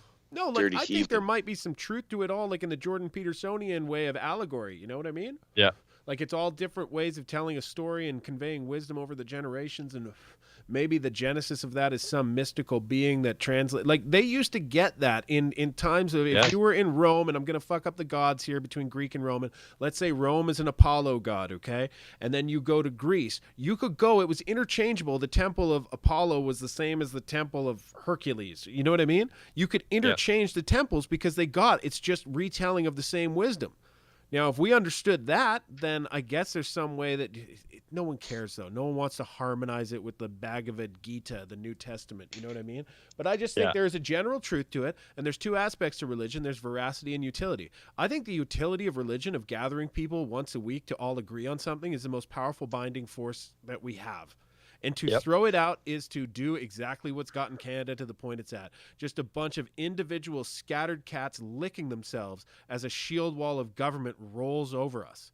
You know, like I think, honestly, what I've learned by going to Sunday school with Mike and paying attention for the amount of time I have, I think it should be required learning in our schools. And I don't mean that on a not an indoctrination, moral just sense, a learning. Just you gotta be, you should be introduced to it and explain, because those books have such a impact on our culture and what it is. To dismiss them would be fucking ridiculous. For sure. There's been people that say you can't understand things without understanding the biblical themes. Like, I love that, understanding them and appreciating them. Like, holy crap, that mark of the beast was pretty bang on with this whole mRNA injections. You know, it's like, sure was. You don't even have to go that far. You can see, like, I heard on the first page when I was starting with Mike, you could see how they just tried to make so many things just easy. Like, here's the explanation for this, here's the explanation for that. Get past those things first so you can go on to fucking live your life and enjoy yourself. If you can't figure out what's a man and a woman, you're not going to have a good time. Yeah. Like, there's a lot of solid information there for people to kind of go by, and I get it. It's kind of like an education for people. Sure, you could say society is ready to go past that, but you're not ready to forget about it. Yeah. I don't know if that's the best way to describe it. Like, I get you, and I agree with you. And I think the same way as that we should be taught history. I mean, there is a positive history to teach that's something other than we are colonizers. We ruined everything. The native Indians were about to create an iPad when the boats arrived. It's like, if we didn't arrive, it was going to be Spanish conquistadors that just would have looted and pillaged and made it just like you see Central America and South America today, struggling to make ends meet and not living in a, respect-based society where corruption reigns supreme. There's no way. It's like the castaway wave that Tom Hanks can't get over in Central and South America, to have people with enough morals and principles to overcome the poisoning effect of the amount of money that's in the drug trade. There's so much money that you can't be principled. That's another enough part of our culture that can defeat that. Like, we're ones to talk. Well, that's another thing that shouldn't have been forgotten about our culture as well, is that the natives were a big part of Canadian culture. We named a lot of things after them that we thought were badass, like the Braves, the Apache, Tomahawk. For sure.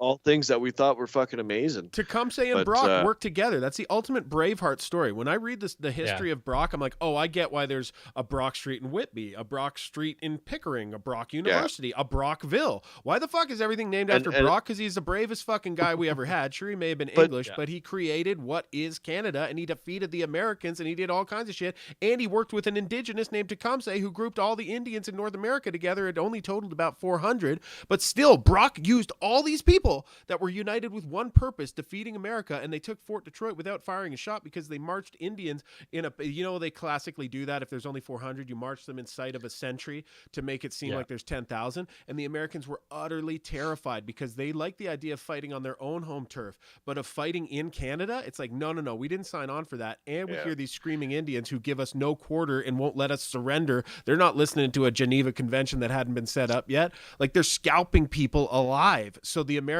were really prompted to surrender early a lot. So Tecumseh brought that heat and flavor to Brock. That's a positive telling of history that we could teach. And by the way, it's exciting. You learn about the figure of Brock. It is. And you're like, there's it's a lot of cool bro. stories, but the way they rainbow washed the fucking history of it now, instead of telling it how it actually was, learning from it, instead they'd rather just divide us. Division of politics. Oh yeah. Politics and division. But that's why I said we live under PPC. We Everybody create our own everybody separate feels- culture where we celebrate the actual inclusivity. That's not the Orwellian. That's we're in an in-group. We demand you conform with us. Where we're like, be whoever you want. If you're PPC, you're any race, you're any religion, you're Diagolon, you're Canada First, you're everyone that they won't accept because we understand free speech allows you to tell your side of the story. And once you tell your side of the story, you actually become the good guys. And people realize, oh my God, it's these communists that are calling everyone the enemy. That is the problem, and the fact that our mainstream media uses them as a source.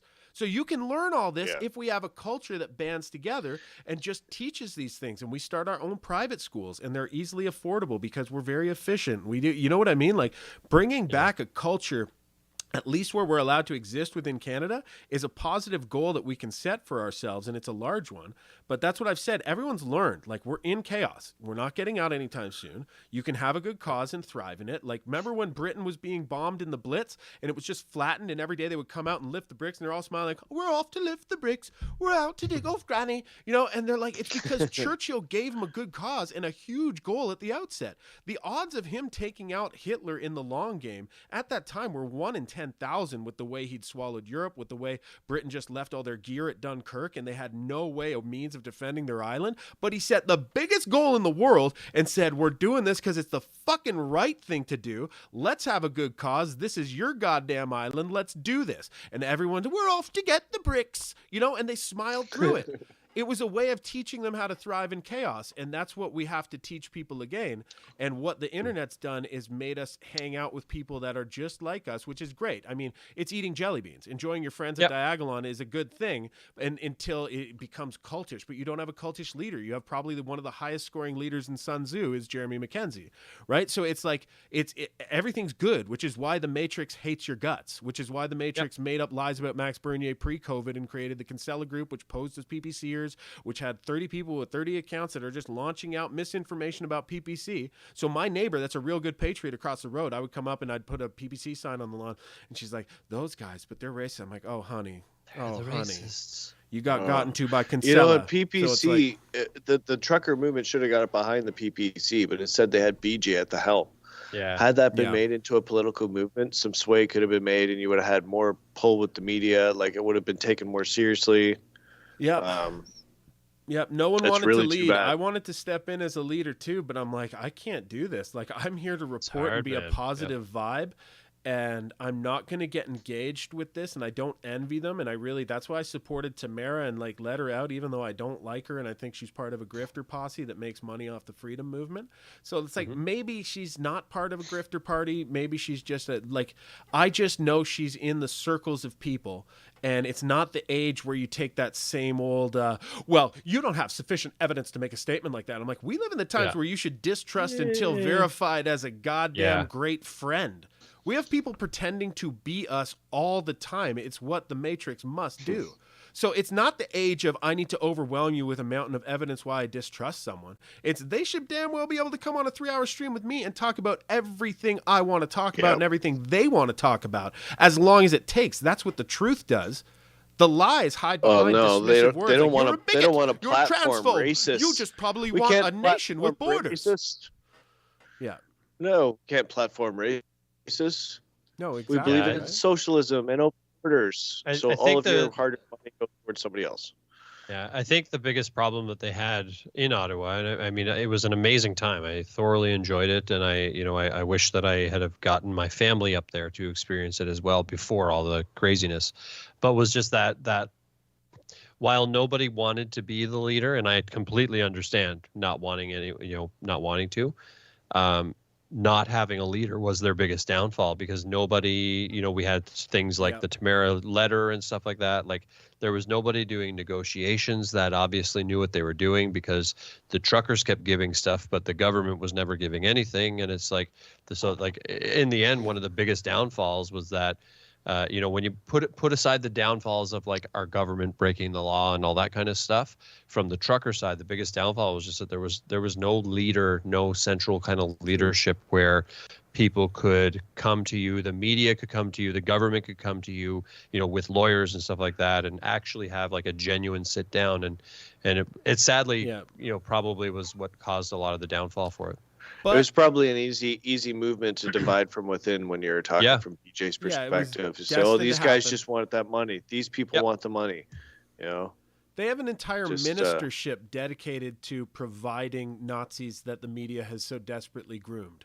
They've groomed the public to consume a Nazi. You must deliver one. You must make Diagolon into what we need it to be. You know, all of the motivation is on their side to do stuff like that. We can demonstrate they do stuff like that. Ergo, we are way more trustworthy than they are right now. Millions of dollars are being spent on just ways to make patriotism terrorism. That's like full Orwell, money dedicated to it, and they teach themselves such commie nonsense that the software on the brain overrides certain morals and ethics. It's really bad.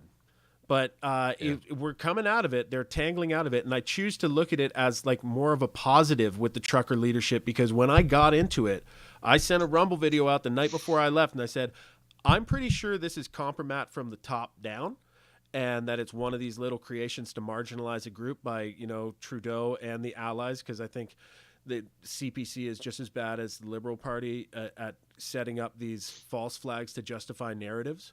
I mean, they did it with the Nazi flag and all that stuff. So I think that I left knowing it was compromised from the top, and there'll probably be bird doggers everywhere. But that's more of my impetus to go and make sure we don't get sabotaged and we quickly turn people over to the police. Like, we did that. I got that on film of a dude that started losing it one day, like after the speeches were done. He's like, fucking freedom! And he starts whipping garbage bags around. He's so clearly Antifa or some, like, you know, little paid troll to get to go in there and bird dog for them. And we all just pounce on. We're like, RCMP right there. This dude breaking the law. You know he's not one of us. And they just, order restored almost instantly.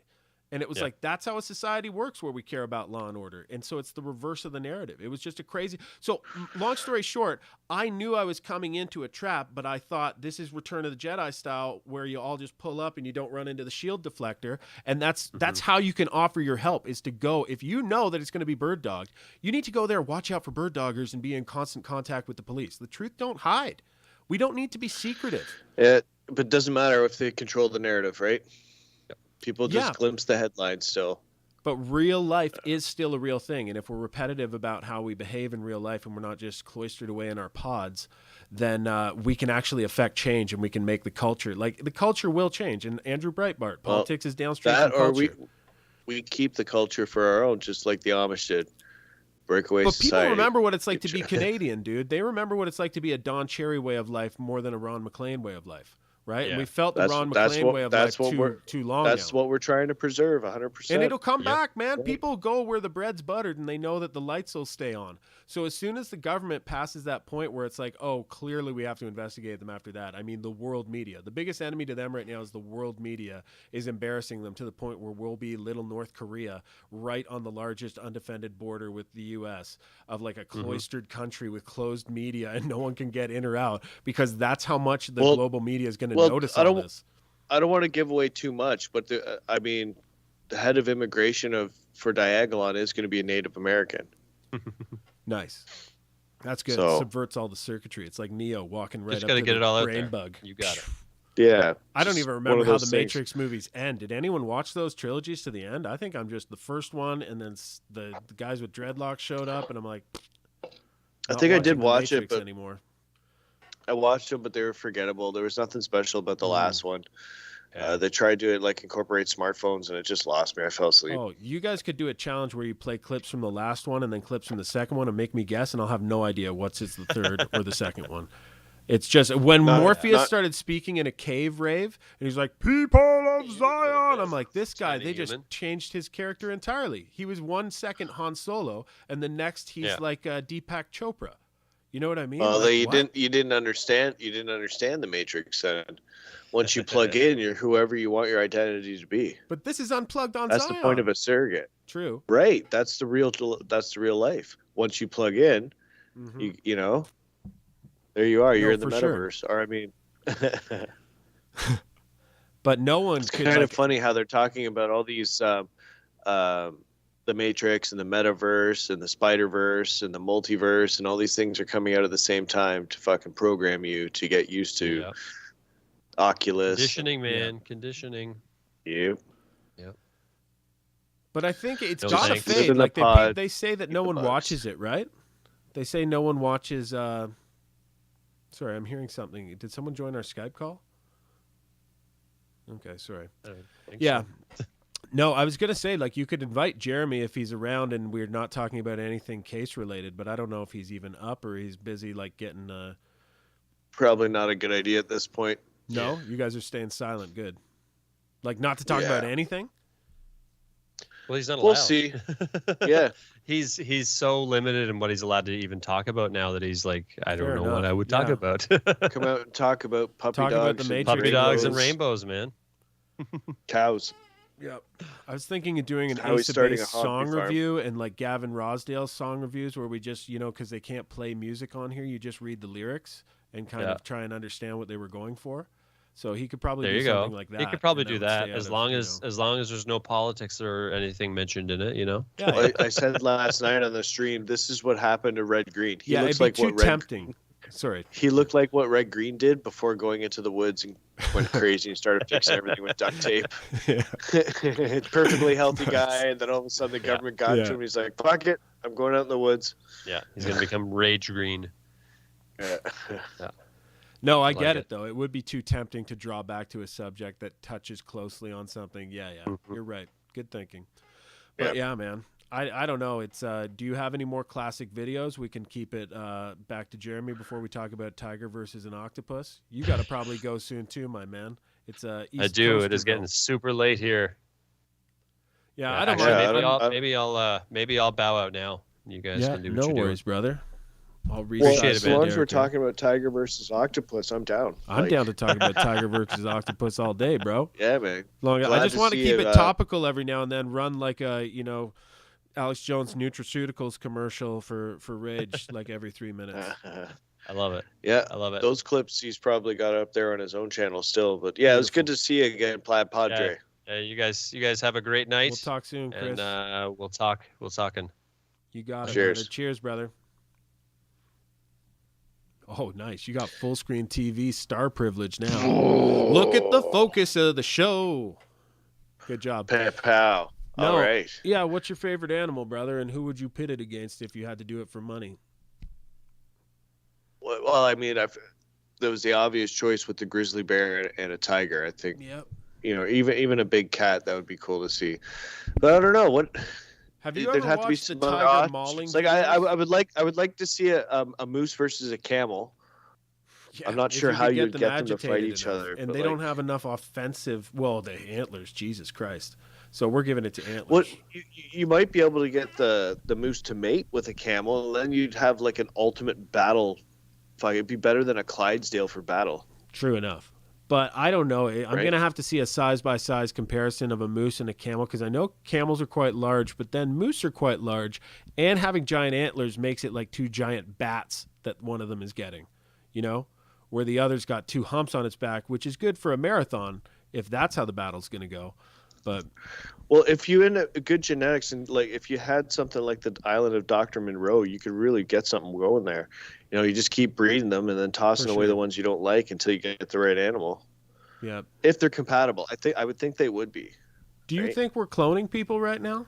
Like, do you think that there's an Emperor Palpatine clone army out there? China is no holds barred, right? Mm-hmm. You could do whatever you want over there. They have been like making super animals for breeding, like animals that breed like have six uteruses and shit, and like six Crimea, I think it's called, or something like that. Human pig hybrids. Yeah. And that's messing with it a bit. They grow them in uteruses of cows to because they have bigger fucking uteruses. I guess that's what it's so fucked up. Uterus engineering genetics. It's real shit. Think we'd have better stuff to do. Can you imagine the stuff they're making? Like, that's where do you think fucking Elon Musk is learning how to put microchips into people's brains? They're going to go over to China. Want to? Why isn't he fighting to have defense against that? Like little Patriot missile iron domes for Israel to protect us from, bio weapons. If an EPM goes off, it drops an anti-EMP or whatever the hell we should be worried about. But why does he want to get in bed with the computer people? I'm like, don't you know all the computer people that are writing the code are pretty evil right now? They're just going to write you out of it, man. They're going to write your chip to be like, shut Elon Musk down on September 38. That's what they would do. You got to get control of the system before you start asking that system to make stuff for your brain. No, forget the system. Just get away from that thing. Elon, don't you System... find that naive of him? Like, oh, you're so smart. He's so innovative. He's selling us blowtorches that are portable. It's like, I know he's the really only thing smart, Elon Musk has is this better marketing campaign than what Bill Gates did when he came out trying to do is like, hey, get to know the public. It's Bill Gates. He's a cool guy. That's what Elon Musk has, a better marketing team. You know? Yeah. He was really awkward in public. He had bad hair plugs. And I'd really like to know the guy that fucking fixed his hairline, because that's fucking a good job. But yeah, he's just the next super guy that they're promoting. Yeah, is he getting face surgery? Is he getting Botox? Is something happening to Elon Musk's face? There's something going on there. He looks artificially young, like a Mark Cuban thing, like they're a wax sculpture of themselves that's began to melt. You know, like that type of vibe I'm getting off of Elon. Where he's a little older. I should age search him. I bet he's approaching 53. I don't know. It's tough. He looks like he transitioned or something like that. Elon Musk. But age. But what were we talking about? What's Elon Musk? China. Okay. China is all no holds barred, man. That's where you saw like the new RoboCop. That's where they figured out how to hook him up to a computer. Avatar. That's where they're doing the research. There was in China. True. Everything they do is over there. They do crazy shits, keeping us fucking in the dark. No, Elon Musk's 50. But yeah, dude, I don't know. I think we're not ready for robot wars. But then again, when you look at voice recognition technology, they're not doing great. Robots are not doing great. I don't think they'll do well with our sarcasm operations to confuse their communications. I just think it's not quite there when we can beat robots with a click on all the traffic lights you see in these photos. And it's like, wow, robots can't do that yet? We're in good standing in the next robot. I don't know. Like, it depends on what you think about. When people think about robots, you think about the fucking iRobot maybe, or you think about things that would like turn on you, or maybe even that little dog that's patrolling the fucking streets in different places. But what I think of is like drones. Oh, yeah. Because you never know what kind of the robot the fucking thing would come in. If you got your phone on you, they could just probably send a drone from an aircraft carrier wherever you are, follow that signal, and it comes with a little piece of C4 and just blows up on you. Yeah. Terminate the project. Like, they have that technology if they really wanted. Yeah, if enough of those are made by China, which they probably are, we're probably going to need to normalize falcons living on our shoulders again. And when the drones approach, the falcons just go in and take one for the team. You know, because I think they've trained falcons to attack drones in like places like Paris, France. So falcons being cool again. If we can make 6 uteruses, let's make us all a falcon. Moderna problems require Moderna solutions. Boom. That is so true. That joke is on so many levels once you find out their patented sequence is inside the virus itself. Wow, this is funny, Moderna. This sequence you patented 3 years ago is inside COVID-19. Wow, that's a smoking gun where I come from. But, I don't come from mass propaganda world. It's not like they found a laptop full of fucking child porn or something like that. That would be a slam dunk. Because I imagine it's a lot harder for them to press charges against a pharmaceutical company rather than a senile old man's crackhead son. No, exactly, right? I mean, it was all... was it confirmed child porn was on there? Because it should be open and shut at that point. Like, I've seen them insert a picture of Hunter with a girl, but then another guy with a little, like, toddler, like, walking her in wearing lingerie. I'm like, oh, my God, is this fucking Hunter? And I tweeted that out, and everyone's like, no, it's an older photo of something else. And I'm like, what? Are they trying to red herring the Hunter laptop so people buy it and then get dismissed? As you must be QAnon. There was a video with him smoking crack and getting a foot job from somebody. I don't know if you can see the person or not. And he does this personally for his own kicks, right? Mine. He records all these as like he's filming his own sex tapes. What kind of guy does this? In his line of work, do you know what I mean? Right. He should want to have a marble room with no electronics in it. For any copulating. It should not be an affair where you bring an electronic device in the fucking room with you. You know what I mean? Right. It must be part of like the Epstein deal. It's like, you can do whatever the hell you want and we'll clean up after you, but you gotta film it. You know? Fucking like, full compromat. Yeah. That's what you know it what? is. My brain kind of shifts gears there for a second, and I would like to see a couple of dogs going after one porcupine and see how long it can last. That's almost as mean as those guys that let their pit bulls off on that little black cat. Okay, because you know the dogs will eventually it'll run out of spikes. The dogs will heal up with spikes in their nose, and eventually they'll get to that porcupine. Do they? But there's nobody to pull the spikes out. You know, I think they're just if stuck we're in making them that 12 by sit 12 in a room. cage together, I think the dogs will take a breather, they'll heal up, and then maybe even form scar tissue around the quills before going at it again until eventually the porcupine has no defenses left. But that's I don't if think we're so, playing man. it out.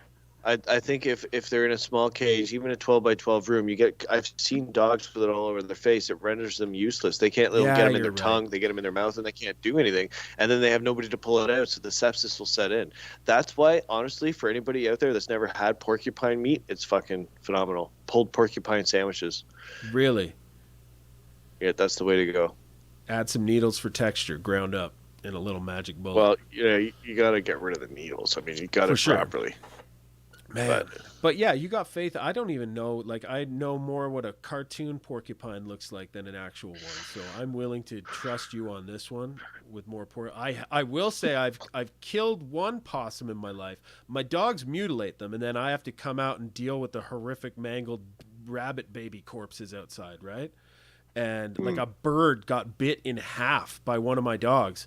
As soon as I open the door, they run off the deck and leap through the air, hoping something's coming by. And one day, a fucking bird took too long to fly away from drinking from a puddle, and it literally bit it in half. And I had to put the upper torso out with a shovel. I had to become a cold-blooded killer on account of doing the merciful things of my dogs hunting all these little critter animals that I didn't know fucking existed, like possums.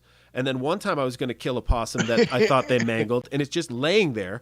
And I'm on the phone with someone going, I can't join. Like, it was like when Google Hangouts was a thing. Remember that? So like, I can't join this Google Hangouts. I've got to kill another possum.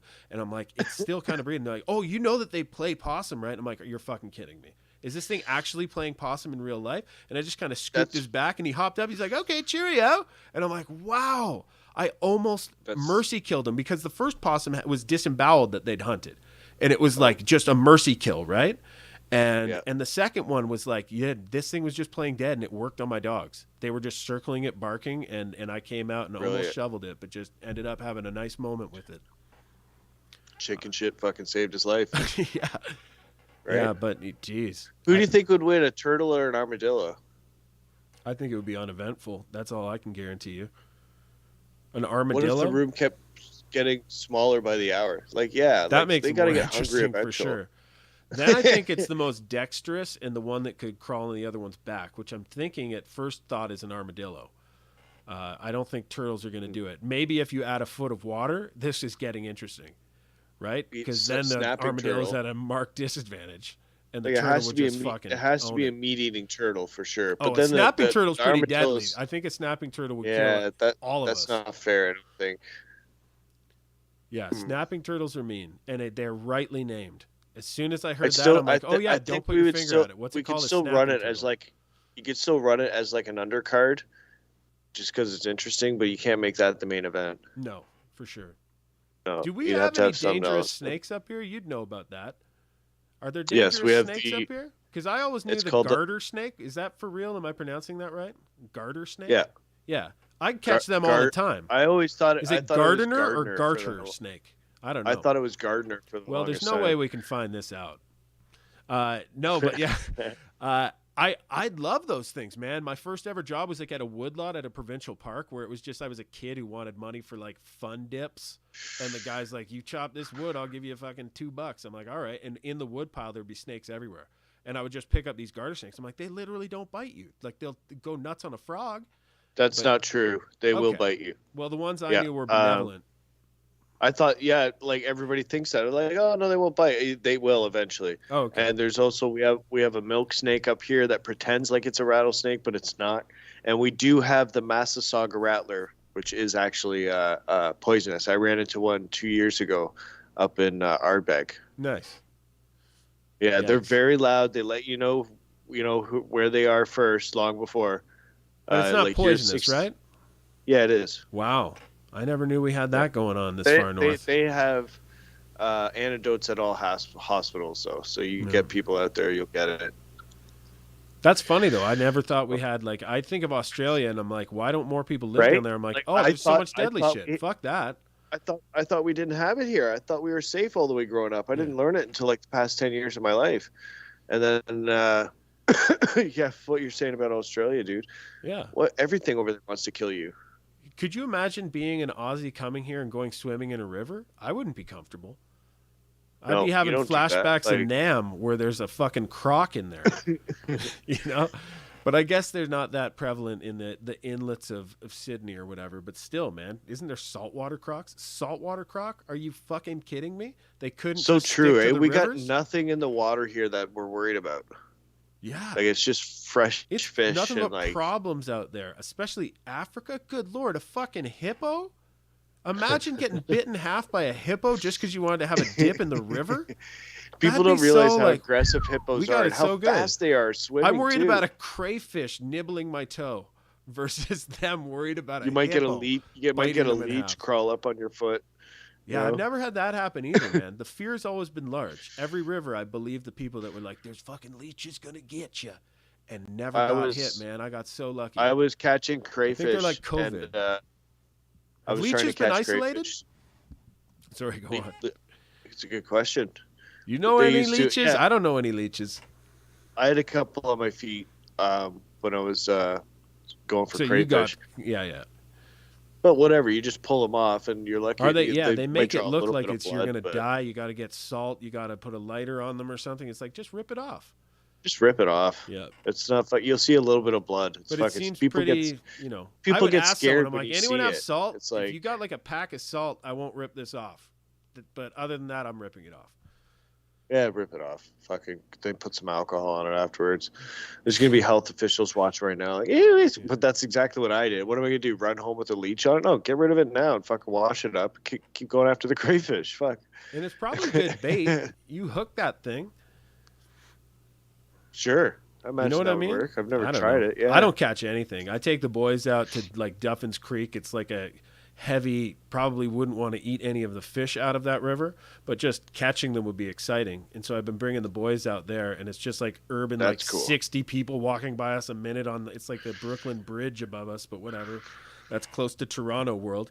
And it's fine. They're all great people, I'm sure. But just fishing and catching, nothing. It's fun. But I just tell them, I'm like, one of these days we try everything, man. Here's a worm. Here's a fucking spinning one that's bright. Oh, it's really muddy water. Let's get a really bright green one. We're doing trial and error. Eventually, we're gonna hit something. Yep. But yeah, I've never. It's a good time, man. I've been fishing last year, and the year before, especially. Like, other than that, I was not since I was a kid. Yeah. But I've been having a good fun. Yeah. You're more hunter, right? Good. Land hunter. Yeah, that's what I really enjoy. Cool. Doing a bear hunt again this year. It'll be my third one, I guess. But this one probably more likely to be successful. I'm going to an outfitters and actually paying. Okay. So right on. Yeah. And it probably protects the environment more than it, all the bears all the Pam are Andersons actually out there. They're considered vermin in Ontario. Yeah, they're overpopulated. Well, they come into the areas. They will start getting addicted to trash. They'll hang out at the dumps. They will go into your yard and they become a pest and nuisance. They're actually considered vermin. So it is population control with those. Yeah. People don't like to admit it, but yeah, that's what's happening. We have to have a certain amount. That's a good argument. Area. You don't want a bear in town. You've officially got to call the mayor and, dude, there's a bear in town right now. The lights are blinking red. You got to do something. I would hate that. Are you talking, we can only have black bears, right? How far west do we need to go before we're encountering something that's really going to be a life changer? I think it's BC, but you might see it. Wow, you have to go all the way there? Shit. I think so. I don't know where else you would see a bear bigger than a black bear. You might get brown bears out there first. So the biggest black bear I'm going to deal with in my life is going to be how big? Oh, they're not that big. I've seen a 500-pounder. Maybe 6. It's sure, but compared to a grizzly where it's gonna be like 1,200, maybe 1,000. You know what I mean? Okay. Like I think I could be a little bit off there, but a black bear, honest to God, you see one here and you just make a whoo noise, they'll fucking look at you and take off. And Unless then the you're other too thing is close you and put it your has jacket and cubs. look huge.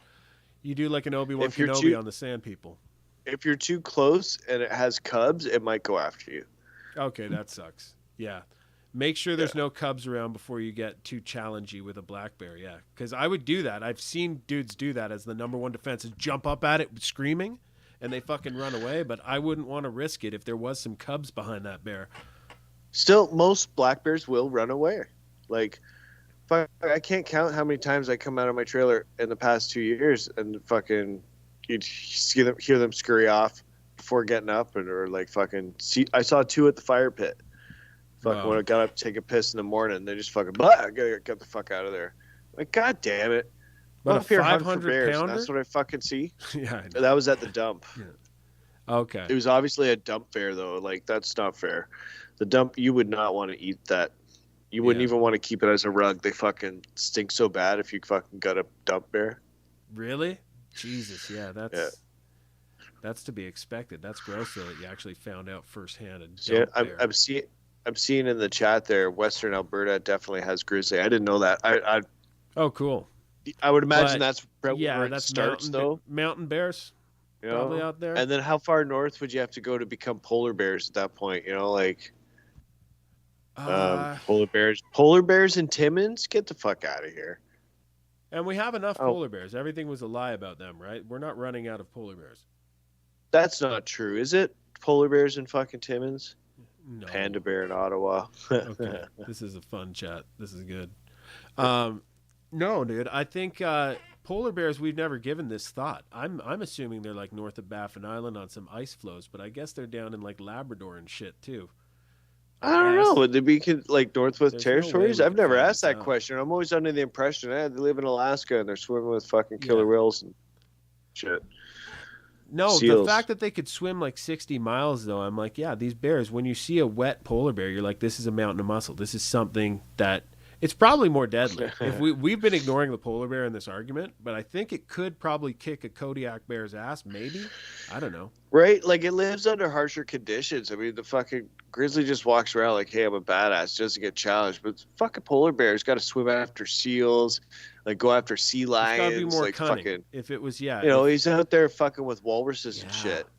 Like, those are some serious animals, a walrus. Now, what would you think? Okay, what could we put in a fucking pen with a walrus? They're more like just sumo a big wrestlers, buck-toothed right? They just get motherfucker, their you know belly what I to mean? pin your Like- legs, and then the big teeth do the damage, I'd assume. I might be expecting too much from it. And Well, who are you walrus putting a versus walrus up something. against? Yeah, well, walrus, to get That's- a fair fight, you're going to probably be looking at a 500-pound black bear. What That's what is your average walrus weigh, do you think? Wouldn't even want to guess. Wouldn't even know because you don't know. Like I haven't held like a baby-sized walrus to get a feel for how thick that DNA is going to be. But I'm going to say it could have a Let's see 5 this times weight advantage. But I think a bear would totally outsmart it and outclass it. And I'd even put my money on a 500-pound black bear because I still think that stat that you gave me is going to make me carry like a claymore sword the next time I go to like Algonquin Park, just to be sure so that I stand a chance. They run they run between 1750 and 3750 on average. So that's a big fucking walrus. But you know what? Like, they can't move for the shit. They may have big teeth, but like, Oh, they can roll their what would belly they do? Just forward. get it- they I'm just- imagining it right now. The like they could. a They'll hippo, move slow a until you hippo. get close. When you want to make your killing blow, you're going to see that thing prop up with some back and ab muscles that you didn't realize you were in for. Dude, I'm going with a hippo versus a walrus. I think that would be a good fucking. Oh, 'cause the hippo's you'd gonna have to have a destroy serious walrus, bite. though. I Walrus don't has know. got to have it's got a tough ass skin. You put it against a jungle cat, and it's not even gonna pierce its So- skin. Like, that's like a fucking rhino. You know what I mean? But a hippo, that's got some girth to it, man. I think Now that'd you're be putting this in waist deep water, right? Because that gives them both a pretty good edge. Like if I'm a walrus, I'm going to take that waist of water maybe and move around a little quicker, take some of the weight off. And if I I'm don't the think hippo, so. I I'm don't know. loving it. It You- does that. It makes the hippo the favorite, clearly. I think we got to go half and half. Half the arena is water, and half of it's fucking So beach. it can retreat. You know what I mean? Well, They third, yeah. It would be fair if You the know? hippo started in the waist deep water and the walrus started on a little overlooked plateau over the water. And it's the walrus's choice. And it's also Yeah, it just makes it as fair as possible, giving the What do you audience the think, most though? dynamic environments. It's like Hunger Games. What's a You're walrus evolving like the Hunger underwater? Games. Maybe the walrus is more deadly underwater. Like, what do they do with those teeth? Can you throw up some videos of a walrus? Like it's Like, just what do like walruses eat? I think it's just showing off for the chicks, and also if it pins you with the belly, it would deliver a nice kill blow. Because other than that, they're just going to make it awkward and make you like just suffocate under their sumo belly. So What the fuck did they evolve from? Are they just like retarded elephants? They just like, that was fucking island of Dr. Monroe. And they're like, Jesus Christ, these are fucking. You're right. Yeah. This one went bad.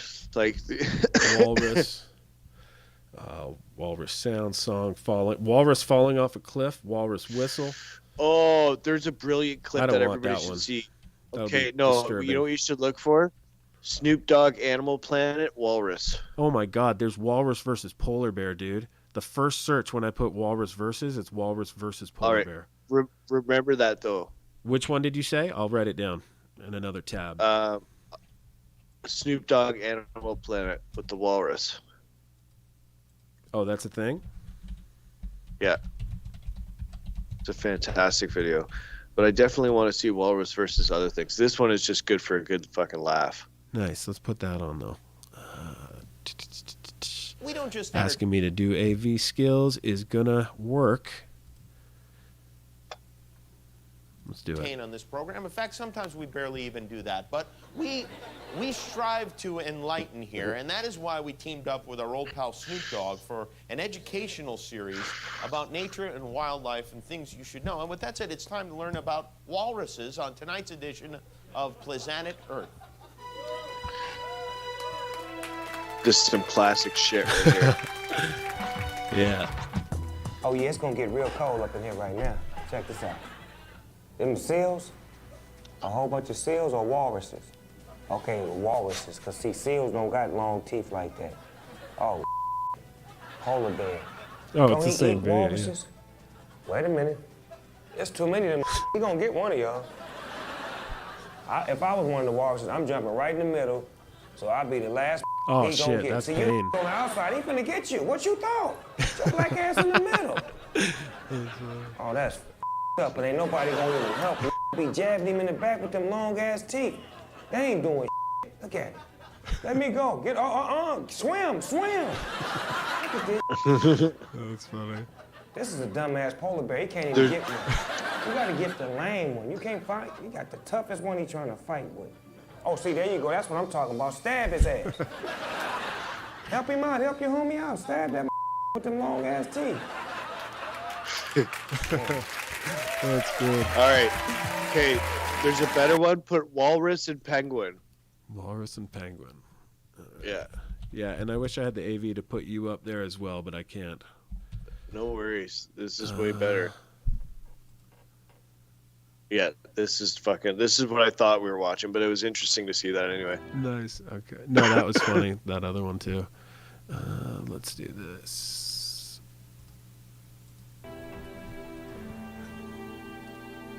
See, no, there was one where Snoop Dogg was this shocking footage taken by researchers. narrating that.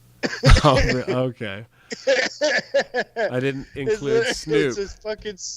It's a sea lion raping a fucking. You may have read in some of the nature magazines. Cold-blooded We have seal, here at our isn't it? show. We've been teaming up with our pal Snoop Dogg to teach young people about wildlife. Snoop hosts a show of his own on his YouTube channel called GGN, but he also cares very deeply about the Earth. And so join us now as Snoop takes you on a frozen journey to the sub-Antarctic in tonight's winter edition of Planet Earth. This is so funny.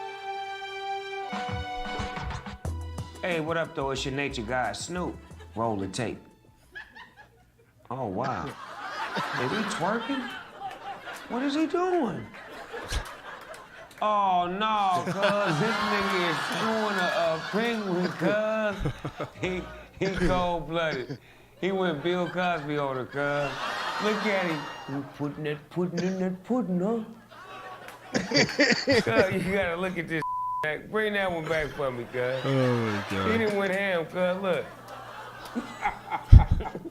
Hey, man, get off me, man. Get off me, man.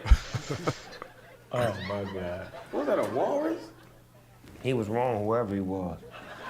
That's cold-blooded. That's what I Oh my God. Dude, it's so funny that That's we funny actually as covered fuck. topics that Snoop covered. We've officially smoked good weed. Yeah, dude. But That's funny. anyways, bringing it back to the sea lion debate, Yeah. a bear can't even get through that like 4 inches of blubber before it even matters. That's why I was wanting to go with the hippo.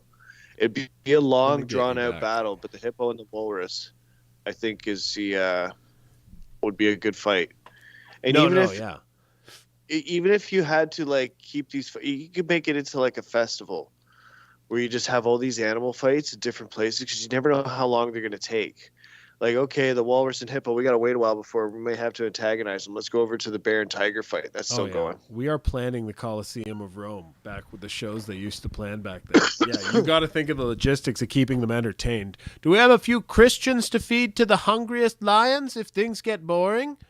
You know, like I watched some like that. lion mauling videos though, bro, and the craziest part about it was they all, like, I maybe saw 3 and it was creepy and I shouldn't have done it, but I don't know.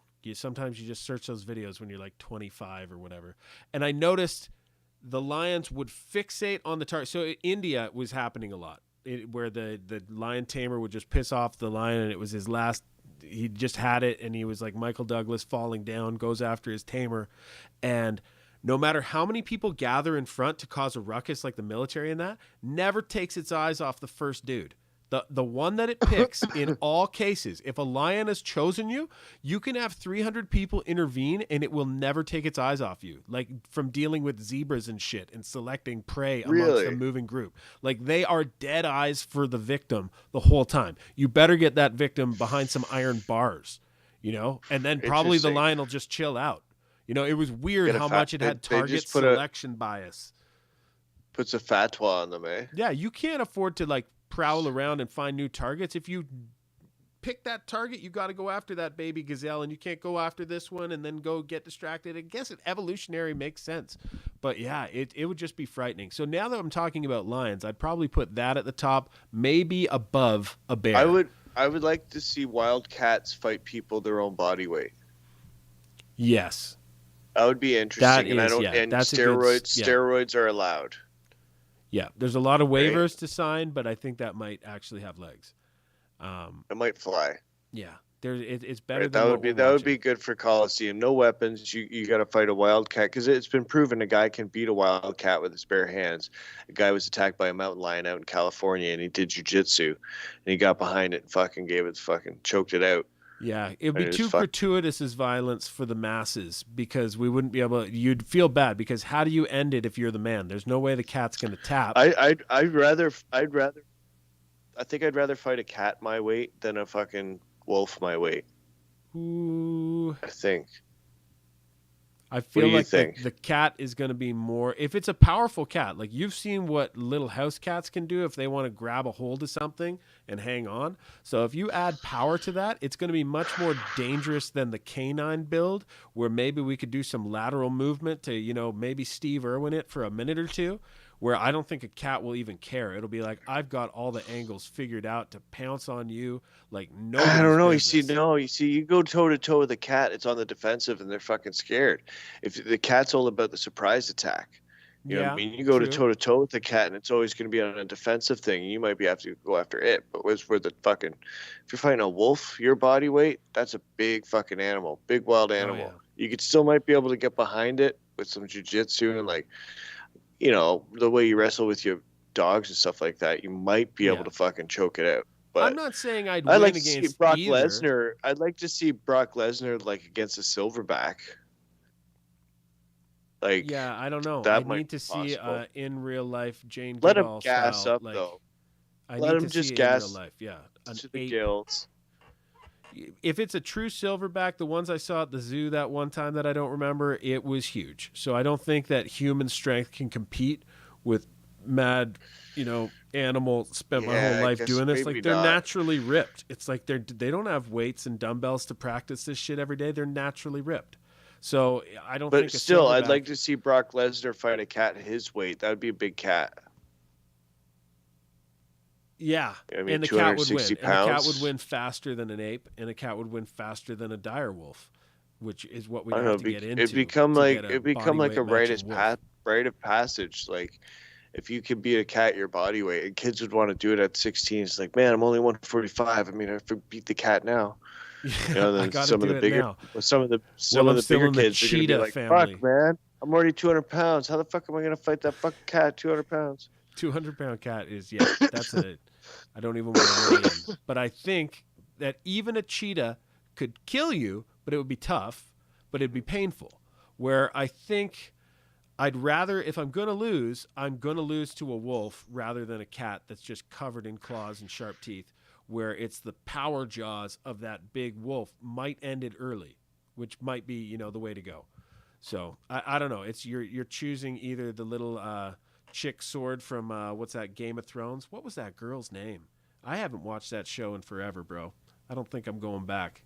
Have you watched that? Is that something we can talk about too? The Iron Throne show? What is it called? Game of Thrones. The Iron Throne. Yeah. Everyone was so disappointed with the last season that we forgot that, it was pretty bad. Yeah, it's pretty bad. It was a big moment for all of us. I don't know, but if you look at it from an outside perspective now, I looked at Game of Thrones, it's like Khaleesi coming across the fucking European continent with the Dothraki is kind of like the Muslims coming across that came out of Libya and stuff like that. Like the across parallel, America. yeah. You know what I mean? And then you had like John North was the king of the North, which could be compared to like Trudeau, and then Hillary was supposed to get in, so Cersei could have been the queen down there, and then you had the whoever it was down below in Mexico, but then you had like the wildlings that could have been the natives in Canada. Who are the people down south? The wildlings would be like us right now, and no, the wildlings could have been like the natives. Yeah, that's true. Right? And that, and we would have been the people of the north and the different tribes and provinces, stuff like that. And the fucking what's it called? Could have been the Night King could have been climate change. Yeah. There's a few that look like the Night King. In like there was so many different things. Oh, we got to get together and fight climate change. I don't know. Maybe I was just really high and thinking of all that. But I like it. No, the parallels exist, and you could say that the executives that tweaked the book, that the guy could have had that narrative embedded too. I see. Might have that in line. Like, oh yeah, for sure. I don't know. I don't know, man. And the Unsullied Army is actually the trannies in real life. The Unsullied Army can be programmed to do whatever they want for the right queen. Right? There's a lot of people with their balls cut off now. Genital mutilation was a huge theme of that show. I've compared the people that take mRNA shots in the face of evidence overwhelming against doing so as like Reek in Game of Thrones, in the sense that we're trying to get you out of the dungeon. You just won't leave. You think like they're hurting you and you love them. The government giving you this stuff is clearly, scientifically, they haven't answered any of the questions. You know what I mean? They're hurting you. It's not even up to like, this is misinformation. Pfizer's own documents. And they still can't tell anybody. Back. They still come back for more and say, yep, no, Ramsey's my boy. I'm going to shave his neck for you right now. Here's my 4th dose. I'm shaving Ramsey's neck. That's my 4th dose. Just showing you that it's they can't. So ridiculous, isn't it? Yeah. I've never gotten tested. I've never... No, I didn't partake. Done any of it. Every year, I just wasn't into it. Yeah, every year I have witnessed the people that say they never get sick. I don't think it's true. I think everyone gets sick once in a while, but there's those people that's like, I haven't been sick since like 1982. And it's like, no, you've been sick, and I get sick every year. Always have. Not a big deal. You get a sore throat. You get a runny nose. You have a cough that lasts maybe a couple months. I had that like 5 years ago, dude. I had that 6 years ago. I had that multiple times. Like, people get sick. Remember when we used to say, oh, there's something going around. There's something going around. And we'd say, oh, yeah, well, I guess that's that. Lightning also hits people once in a while. We don't talk about that around the water cooler and try and mandate rubber boots I'll for admit, everyone. Since it went on, people got sick less, I noticed. Because there was a social distancing, there was whatever else. But still, true. That doesn't help you. But it wasn't working out your immune system. Your immune system was just becoming like Mr. Burns, just not getting a workout and countering anything. Us. I remember in the beginning, I wanted to blame Sweden because they kept everything open, and that means their kids are going to have 2 years development over our kids in the Olympics and the hockey in like 16 years. Oh yeah, that's and you're going to see a big difference. I bet you Sweden's going to fucking wipe up if there's still a thing like Olympics in 16 years. Yeah, I think the collapse will happen, and people will adjust to it mighty easily. Most of the people, as long as they have an internet connection and can hook up to Zuckerberg's metaverse, they're good to go. So they can probably live inside like trailer cabs like the government wants them to, or do whatever they need to do for a very long time after everything's collapsed and we've all gathered in the red states. And, like that balkanization is the dystopian way if we don't have a great awakening. But I look at this summer as a time of optimism, because I think we can change some minds this summer and just like, guys, like speak out, just hold signs up at overpasses that just say, guys, you got to look into it. Just a sign says you got to look into it. Well, it's great your to body. see. I know people hate it, but Jeremy's doing exactly what he can do. Like, they literally changed the laws to charge him. And they ran his name through the media. Like, you imagine the meetings and the hours spent on him while he's just sat there in jail. Yeah. Fuck. It's ridiculous to think that we're what they're paying attention to. This is what your budget's for, and you have to produce something when you get a budget, don't you? Yeah. Right? All these hours, all these man hours going towards following us around, looking into our shit. Yeah. And in the vacuum of them not having a villain, and they have chosen you guys to be the villain, there's an active campaign out there launched against you by ungood faith participants. So yeah, I totally, yeah. And I think at this point, he is, and you've been too, and so's like all of Diagolon has been branded that, where it was like, dude, when it was martial law declared, it was like, what's going on? They've just outlawed a whole block of humanity. And it was. Did you see the videos of them saying Diagolon in the Senate and in Parliament and like what starts with a little dream in a communist's website that makes it into CTV News, CBC News, all the major news, it goes right to mainline in the zombie brains. And they're just like taught, before, this is the hatred. They've warned us about hatred. What is more Every likely? meeting they warn us about divisiveness. This is it. They're giving us what they've conditioned us to prepare for. It's such a fertile What is soil. more likely, that the meme country is actually a network of militia or whatever, or that the RCMP is trying to frame us? Yeah. Which is more likely? And I think the rank and file needs to speak up about that type of business, Man, There's got to be benevolent it already NSA happened. You saw it people. in the same place where they tried to lay charges on somebody. They were cutting the wires in fucking public equipment, not public equipment, sorry, private equipment. In a farmer's field that had nothing to do with the protests. They're cutting the wires so that it doesn't work. Preemptive strike. Yeah. Why the fuck would the police department do something like that? You don't think it's past them to go out there and say, oh, look, these guns are these people's? I mean, if there was any close statements, I would say these people need to be free. I'd say they're political prisoners. They put a publication ban on them. You're not allowed to fucking report on it or anything. So, like, really? Yeah, I never knew it was that deep, hasn't dude. been charged with anything yet. What a scandal.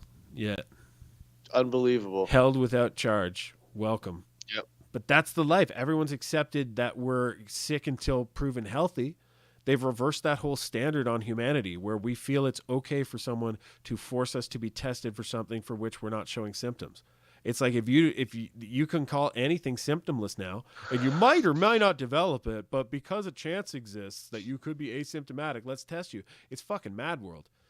And it's just like what are you, Q8 on? Yeah. I love how, dude, I love that I've always been against those things, because it's so great to go to my vault like fucking Scrooge McDuck and do his vault of coins to go, I've been against QAnon forever. Like, you don't need to. Movie. You can, QAnon that is fucking movie they made, The Cabal, man, what a great story. Great story. And then when they said there was a time machine, I'm like, all right, you lost me.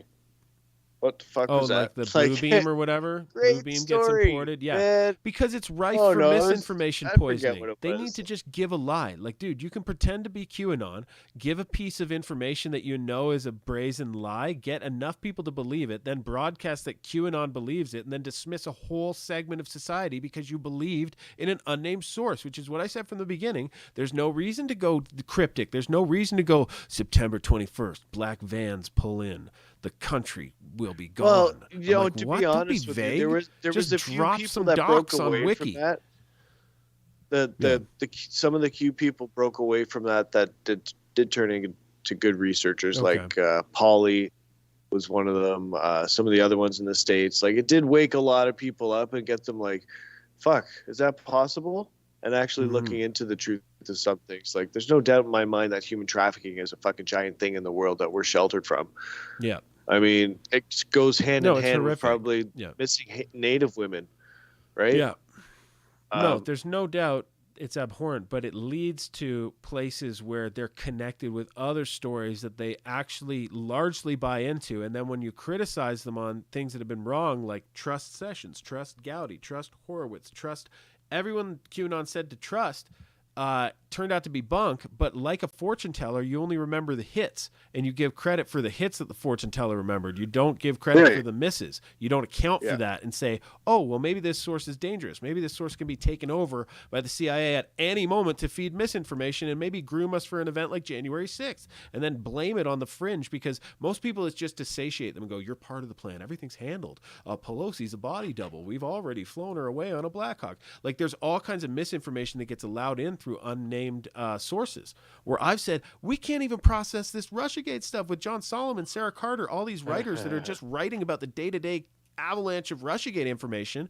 And people are like, no, they said, look for the barcodes in September. Did you not subtract September? Like gets them lost in numerology pretzels, where it's like, you know, it's not a healthy thing. And it brought the best people in, the QAnon people that abhor child trafficking and all that stuff and are great patriots. I love the people it brought in, but the mechanism that you came in on was fantastic events wrapped in a fantastic package that goes right in. Yeah, it was great. Know? I gotta say, it was a great fucking story. Yeah, it is. But you have to look at the reality of things, and you have to look them up yourselves. Like, where does Donald Trump get his money from? What are his interests at? Like, there's no doubt in my mind that there's fucking pedophilia and blackmail and Jeffrey Epstein style things happening in the world. For sure.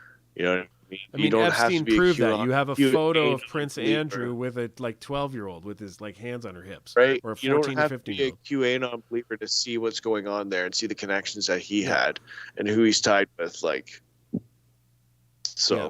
My thing is, why does everyone think Epstein's dead? I'm like, why wouldn't he just be? If you can get those security cameras shut off, if you can get security guards to say, trust us, you were asleep, you can't get him out in like a little laundry bin like Annie out of the orphanage. Like, you can't do that, because look at what that'd be valuable to. That would be valuable to go to like all the people that stay Everybody quiet. says it. Everybody says it every day. Jeffrey Epstein didn't kill himself. They don't realize what they're actually saying. Yeah, exactly. You're right. He didn't. Why? No, I'm not saying he did or he didn't, but when you consider the two possibilities, wouldn't it serve their cause more to have him appear on an island with a cigar going, see, guys, this is why you don't tell. Daddy takes care of all of us. You know, like they could do that as like a promotional video to say, don't rat, we'll get you out of there. You think we could break in there just to kill him? We get him out, and then you guys all shut up, and we'll take care of you too. You know, like that. They're at the level where that would be, you know, a thing they could do. Yeah, like that's how vast the power is to get in there, first of all, to kill the guy. Everything's a show. Did you see him get arrested? Did anybody see him get arrested? Was there videos of him going in? Like, it's like the new Bin Laden.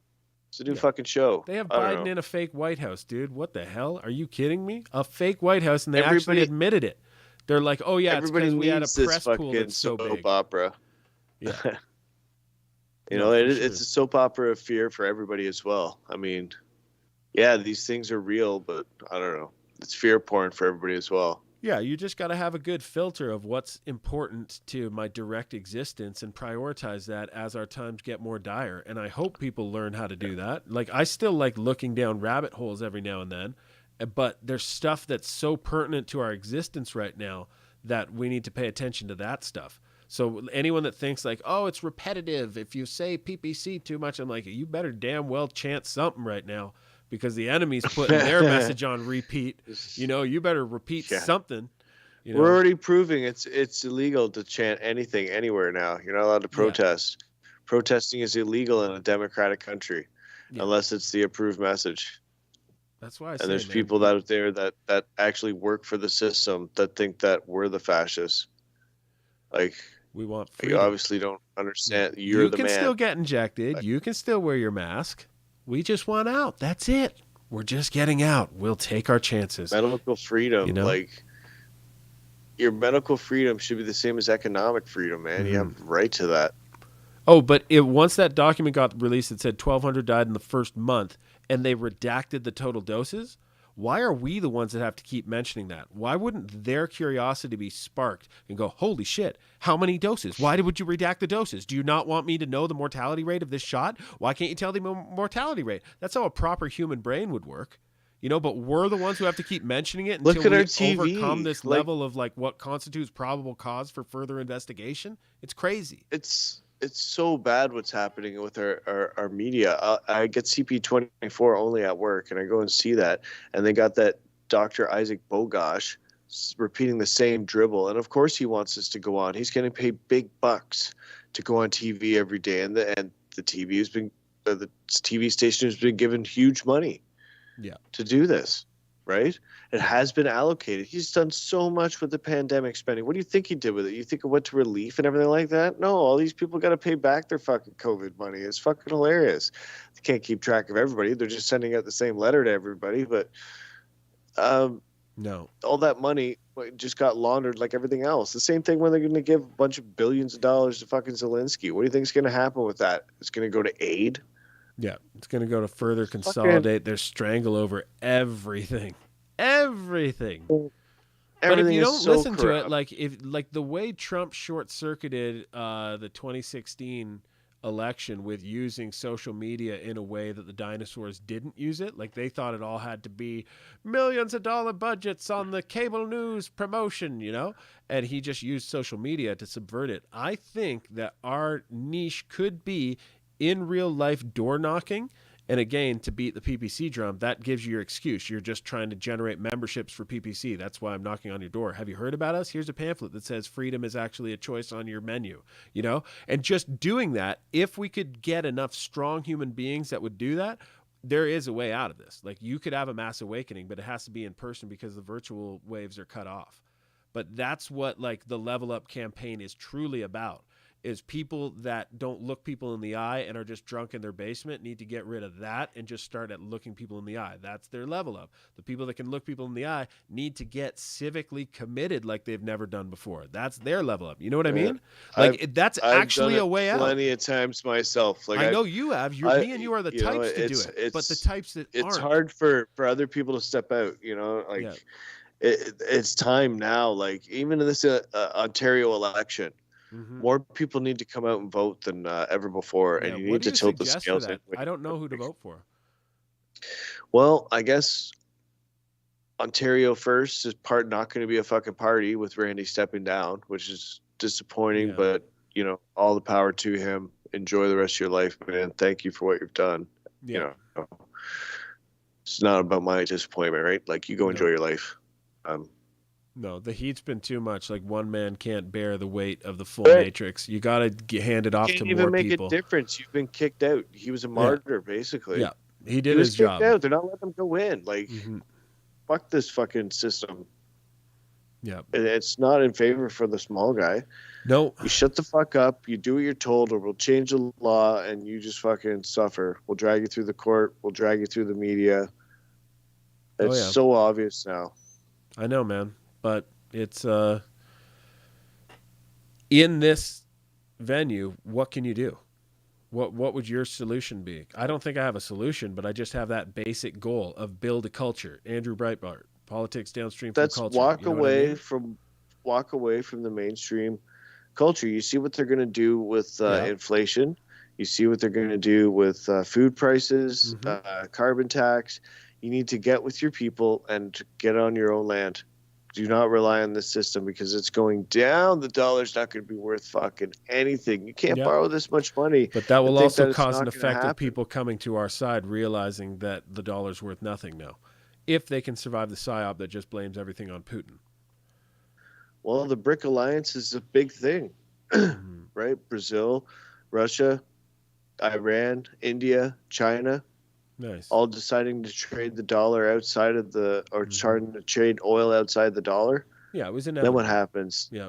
Then and Russia's only going to trade in rubles. Like if that oil is not going to be America's reserve currency anymore, that really puts a fucking damper on the market, doesn't it? That's why they're going to switch over to social credit. Now it makes sense, right? Yeah. I mean, what do you think? Western separatism would be something? I really do, and I've said that since the 2019 election. Don't get me wrong, I still voted for PPC and whatnot, but I think Bloc Québécois and Wexit should join up together and make a serious party. Yeah, that would be pretty cool. But I consider it strategically as the second objective when the first objective isn't attainable, which is cause a mass awakening in all of Canada. So, yeah. Think that would do it. Maybe I'm a dreamer. Just seriously put it on the table that we're separating. And you'll hear Justin Trudeau squeal about fucking contracts that have been signed and obligations that we have on the globalist and international scale, and it would be a giant movement as well. I think people can expect that under Trudeau's reign. I think that would be the best foot forward. Take the trucker party, take the PPC party, and say that, listen, we're not going the same way you are. We would like to be, friends with certain countries. Be friendly. The ones that are fighting for freedom, the ones that are not forcefully vaccinating their people and arming a small country that really they have no business arming and putting missile defense systems that were asked to be 200 kilometers back from the border, which is a very fucking reasonable thing to ask. Yeah. No, I hear you, man. And yeah, so I don't know. I haven't been catching up on the news of Ukraine, Russia, because it's so hard to get the good information. You know what I mean? Who the fuck is he to talk about it? Like, I know.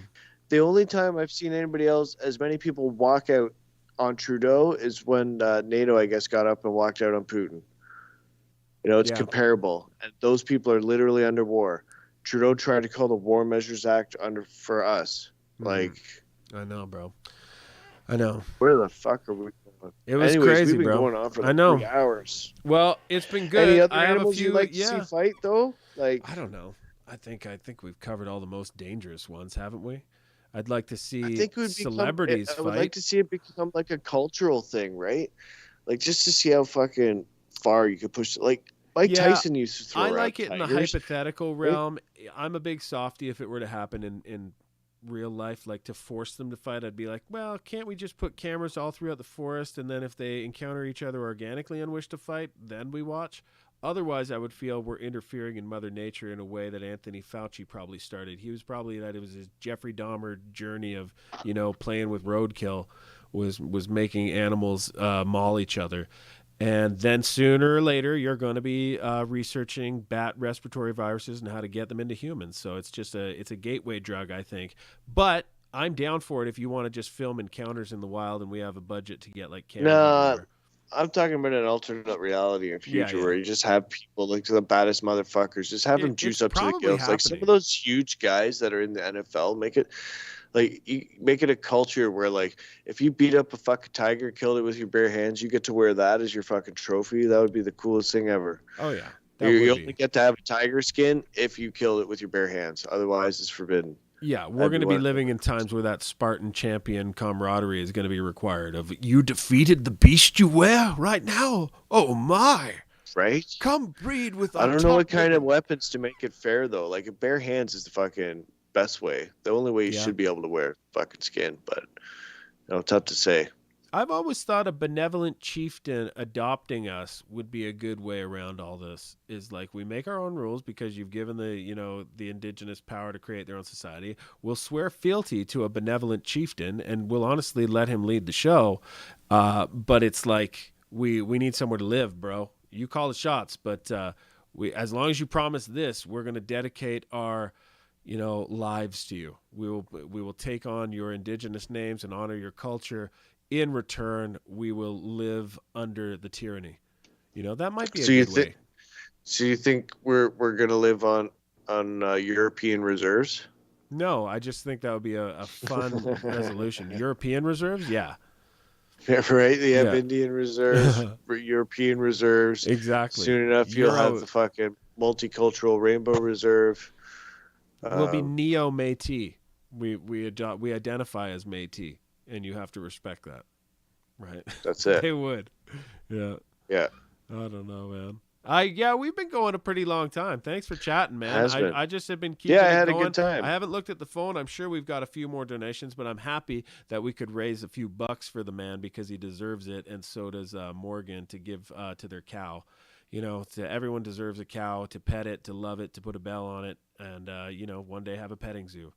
But thank you, brother, for coming on and sharing the tales. And I'll be sure you got to keep in touch with me now that I have your phone number. I just thought that you existed, but just were drifting in a different orbit for a while on Twitter, but you were gone from Twitter. So where are you now? Do you want to be found, or are you a telegrammer? Telegram is the best one, yeah. It's just so horrible. T.me/Derek Rants. T.me/Derek Rants. Nice. Yeah. Okay, I'll sign up to that one. I came on for Rage ones, but then they disabled comments. I'm like, well, if I can't weigh in, let's just let me weigh in. You should have a constitution my of comments rules are where you ban people. open, but I might start limiting it down some of mine because people get carried away and leave it as their own I can poster imagine. board. I just like someone having told me some of that my about friends, Rages where people were getting carried away. I'm like, okay, now I get it. I can probably imagine that becoming more of a nuisance than, especially when living in a world of leftists just dialing on their keyboard and, CSIS out to pretend they're you and say, hey, guys, I got this great plan. Want to sign on? Right. Join And the then Zoom call. Sign on. It's a great Diagolon plan. You're going to love it. There's exactly. Yeah.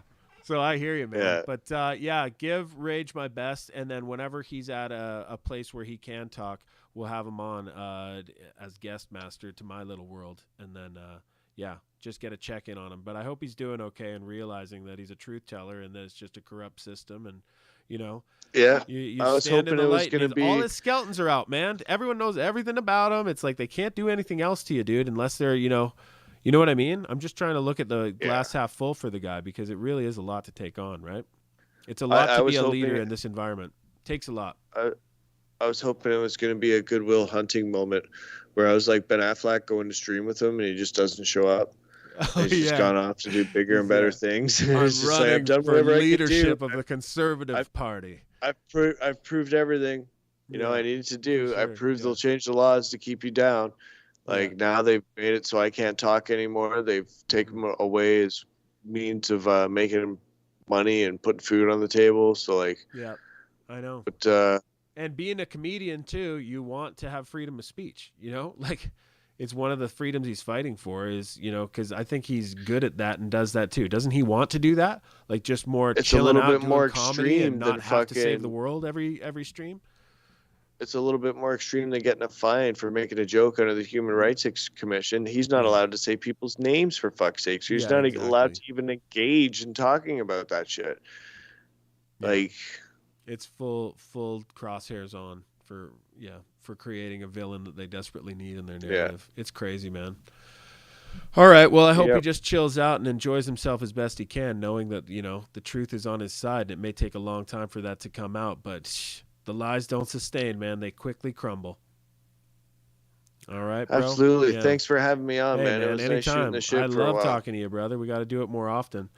But yeah, cheers to everyone who's tuning in. I closed the tab that had the chat open. I tried to open it again, but I'm a boomer and I feared I would shut the stream down. So I'll look over them afterwards. But thanks so much to everyone. And if you want to get in on this little posse of messages I have that we're all promising to send money for a cow, DM me. And if I don't follow you, just tag me and then I'll follow up and we'll do that and we'll get Jeremy just a little bit of stuff to make it a little easier on them. Take a little bit off because everyone needs to do their part and support their Patriots. But thanks, Derek, and thanks, brother Chris, and thanks to everyone